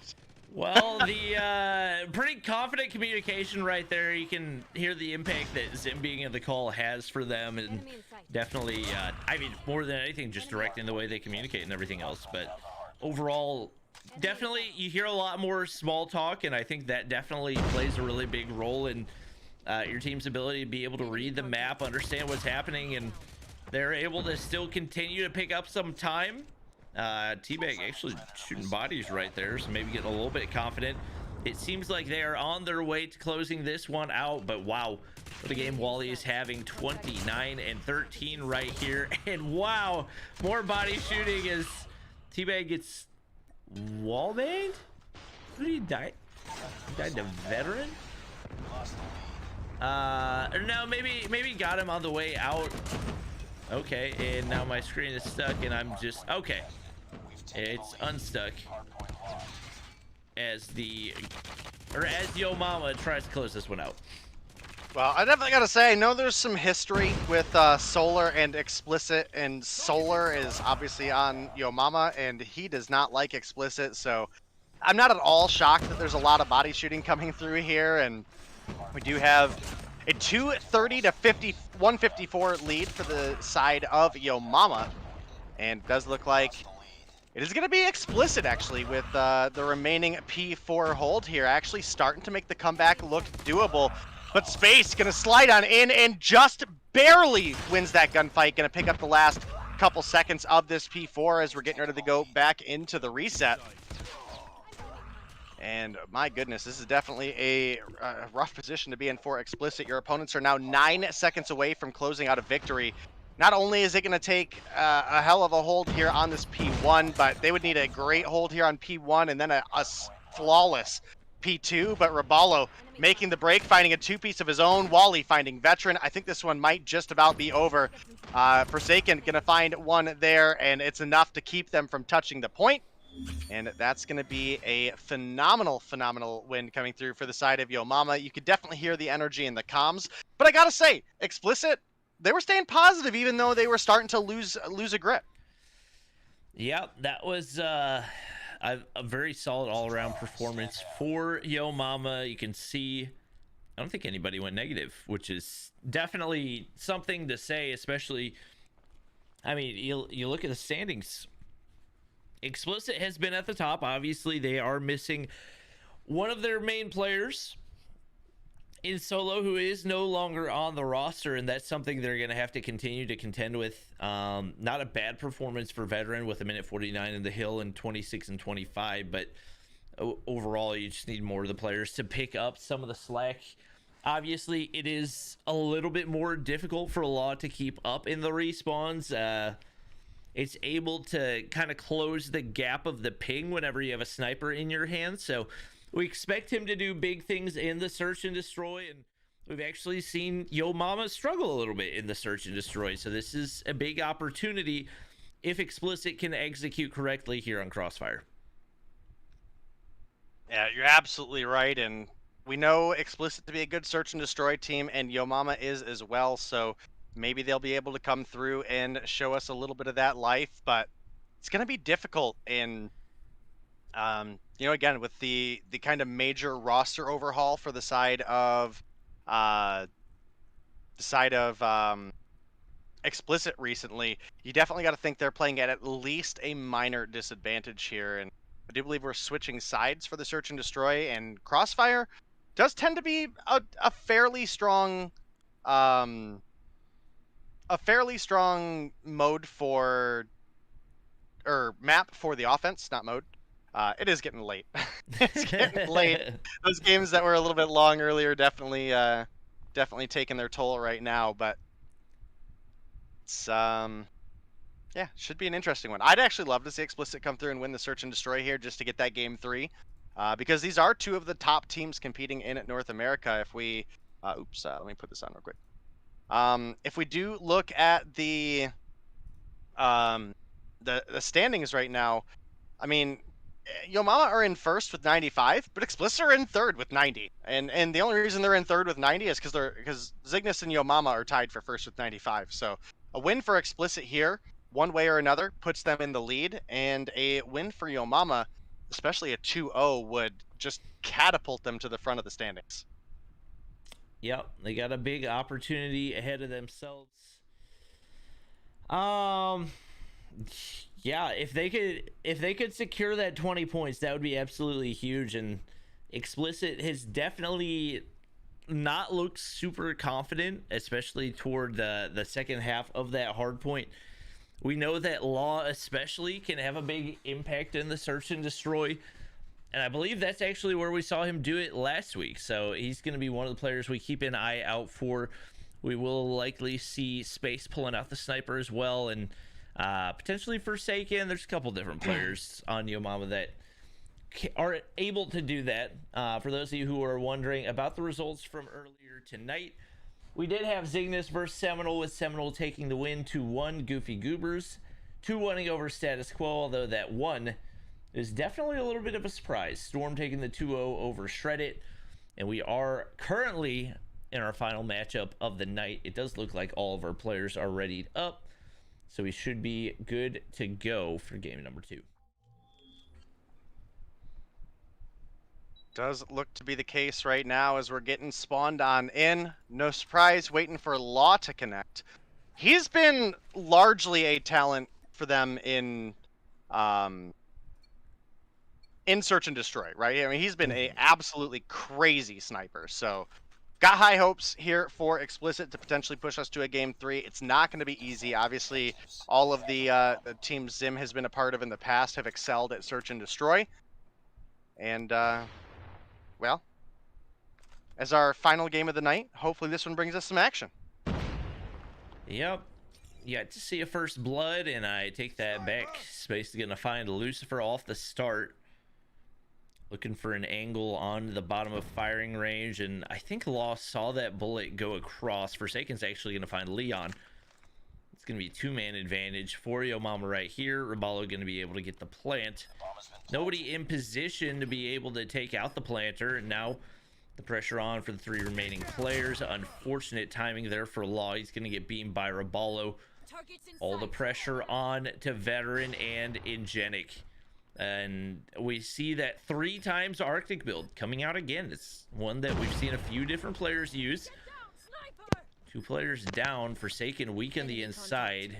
His teabag in the top side going to play Spoiler, and Wally there for the final kill onto Ingenic. Yo Mama takes round 1. Both these teams are phenomenal search and destroy talents, and I hope this one goes all the way down to the wire. Even if we only get 2 games, I'd love to see a round 11 here. In that first round, only Ingenic was able to find a kill, and every single player on the side of Yo Mama was able to pick one up. That's not something you see very often, so you can definitely see that they were coordinated in covering their angles well. And They're off to a good start here in round 2, as well as Ingenic and Leon drop a kill apiece for Raballo and for Forsaken. Space just sitting back and waiting. T-Bag gonna find Veteran. Law finally able to find something here, but he needs 4 more. Oh, what a shot onto Forsaken.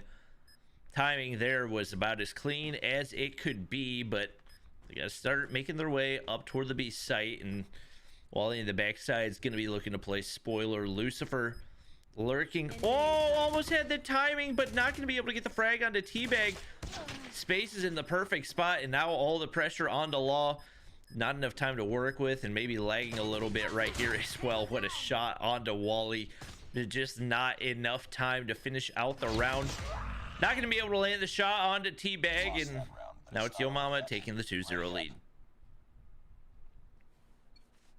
2-0 lead coming through. Yo Mama off to a great start, and this time around it wasn't a kill for everybody, but at least 4 of the players picked up a kill. 2 of them going to T-Bag, who I mentioned earlier was such a phenomenal player this season on the side of Yo Mama. I gotta say, this is probably the best season I've ever seen T-Bag have, so definitely stepping up his game there. Space gonna open up with 1. Forsaken finds another, but Ingenic does pick up 1 at least onto Raballo. Law's been able to find 3 so far total, but not having as big of an impact as we once upon a time saw. Forsaken cooking the nade right there, and Veteran very, very weak with the concussion going through. Looking to find a couple, but that is not the player that you did the hit marker to. 1 player down, actually 2 down for each team, and Ingenic backing way up. Wally bomb in hand, not in any type of a rush, and it looks like for the most part, Explicit's happy to sit back. T-Bag gonna find Veteran right there. And that gives the advantage to Yo Mama once again. Wally cooking the nade, trying to find one of those final kills, but more than likely we'll see a plant go through before we see any type of a challenge for Explicit right here. Wow, the timing, it seemed like Wally might have been able to find Ingenic, but a little cat and mouse going on right here on the backside. They double shell, and that's an easy kill, and should make for an easy plant as well. Law looking to find the final shots, but should be Wally very safe behind the bomb site right now. Gonna look to get away, and Law gonna see if he can find the miracle play. A little bit of COD timing right there. Does have 3 kills on the board, but 3 teammates yet to find a kill. T-Bag gonna get hit marker right there. No. That's unfortunate, and T-Bag at 5-0 off the start. Yeah, pain and suffering for Law there. That hit marker would have made things look a little bit more doable. He would have been left alone in a 1 versus 2. There was not a lot of time left on the board, but, you know, we've seen crazier things, right? So we'll see as things continue here. Yo Mama, no surprise, coming through with a strong search and destroy performance. And, yo, T-Bag, a.k.a. D'Annabella, 5-0 on the board already. Definitely making his mark right here. Raballo, the only one in the negative. You know, it was Dave that said he was hit or miss, so looks like this one might be a miss unless he can start to turn things around. Regardless, his team very well in control right here. Ooh, Law has the angle for the wall bang, but he can't make it happen, at least not yet. Raballo's right on the other side. It's Ingenic first to drop for either team. I believe that was actually Forsaken from that top spawn building, able to find a big kill. Been able to make that happen a couple times with the sniper. The 2 snipers, I was gonna say combining for 7 and 2, but now they're 7 and 3 as Space gets taken out. Ooh, and Forsaken hits another one right there. Now 5 to his name. Bomb is looking to advance right here. Raballo gets the plant down over on the B site. And what do you know? Law, one of the few remaining players once again. Yeah, and it has not been a good search so far for the side of Explicit. Obviously, you know, we've mentioned in the past, Bobby, I know I mentioned it a lot, this map tends to be a little bit stronger for the offense, and that is absolutely looking to be the case right now. I mean, there's just not a whole lot you have going on. And, man, Yo Mama just rolling through, more importantly, at the lead of D'Annabella and Forsaken. 8-0 and 5-2. Rest of the team has a couple kills on the board as well, but I mean, we're 8 kills, 4 rounds in. I mean, Teabag's basically averaging 2 kills a round right now. And, you know, we have players not averaging a kill a round on the side of Explicit, so definitely a little bit difficult. Yep. Chat says we have to spectate Raballo because we've disrespected him so many times, so we'll see if he can make a play happen right here. Thought he had the read. He indeed did not, but no surprise. It's Teabag first blood onto Leon right there. Make that 9-0 for him, having himself a game 10-0. Finally taken out. It's his first game, and wow, what a snipe from Lucifer right there. Evens things up, and now 3 players apiece. Bomb is in the hands of Wally, but Lucifer's not going to make it easy for anybody looking to make the push up right here. It's probably going to be on to Wally to try to make the play, and right now with Veteran watching the cross, he's not going to have an opportunity to peek Deli. Forsaken's going to take Law out of the equation, and right now, once again, not a great spot for Explicit.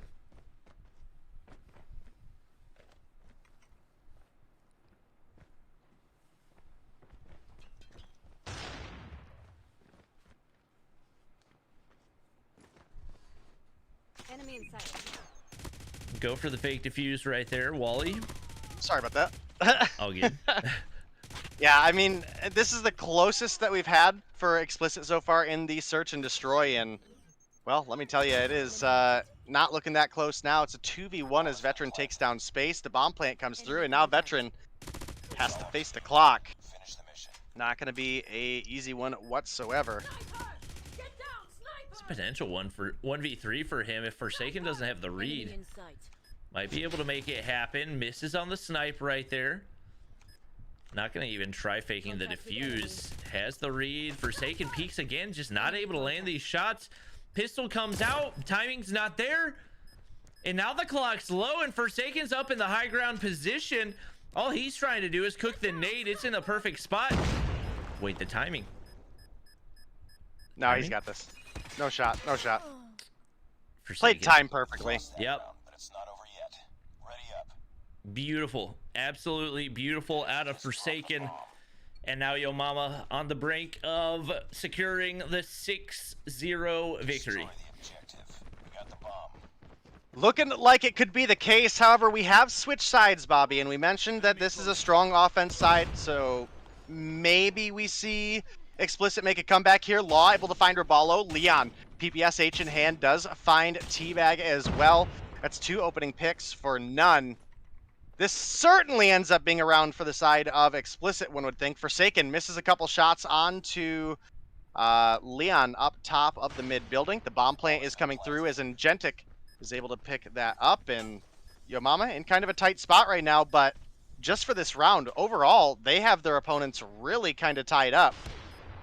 Space finds 1, but Law gets a refrag. It's now a 4 versus 2, and I just don't see this comeback happening. This round, by all means, should be Explicit, and if it's not, it's a giant throw. Yep. Law hits the quick scope onto Space, and now all the pressure onto Forsaken right here. 7 kills, but no time to work with, and right now just playing for the kills. He's gonna find one onto Lucifer. Nobody looking to peek right there. Shots in the back. It is going to be Explicit, For the next round. avoiding the goose egg. They get 1 round here on offense. We'll see if they can keep it going. Defend the objective. They have the bomb. Well, we're going to see as things continue to roll on here. Space able to get the trade as we did have 1 pickup onto Forsaken. We're now looking at a 4 versus 4. Grenade almost takes down Raballo, but Wally able to pick up Leon and Genic there with the refrag. Gotta say, hasn't been a lot of body shooting so far this search and destroy, so I'm not super sure about that. Obviously, kind of hard to tell, but Teabag pulls out the katana. Looks like a good old-fashioned ranked search and destroy match right there. Chops Law in the face. And now all the pressure onto Lucifer to try to clutch up space, working that bottom angle, but that's going to be an easy snipe for him. And he's going to be able to close out our final match of the night. Yo Mama with a dominant win over Explicit. The absence of Solo being felt pretty significantly. And they'll take the 2-0 victory and move pretty easily into that first place spot. Yep, you are absolutely right, and that's 20 points coming through for the side of Yo Mama, and that's going to bounce them up to, I think, what, 115 in the standings, up from 95.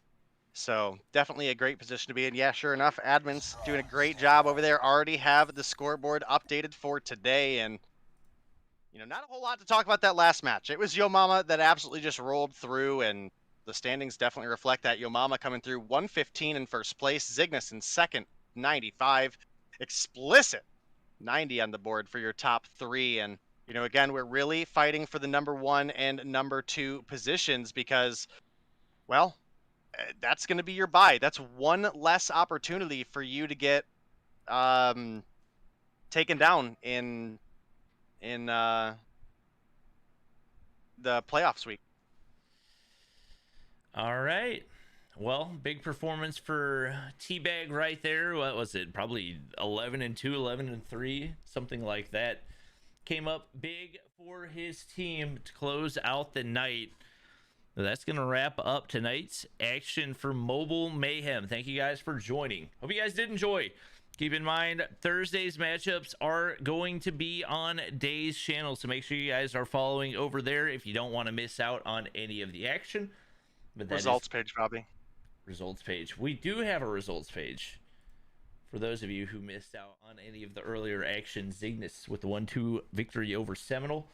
Status Quo finding a way to take a map off of Goofy Goober's Storm. The 2-0 victory over Shreddit, close in the hard point, but dominated the S&D and Yo Mama. Pretty convincing all the way through against one of the top 3 teams. And Explicit starting to look stronger and stronger. But, like you said, that is going to wrap up things for the night. Hope you guys did enjoy. Make sure to follow Dave's channel if you don't want to miss out on the Thursday action. Make sure to show some love to whoever we end up rating. And that is going to wrap up the stream. Thank you guys for watching. Thank you, Dave, for casting, players for playing, admins for administrating. And we will catch you guys in the next one.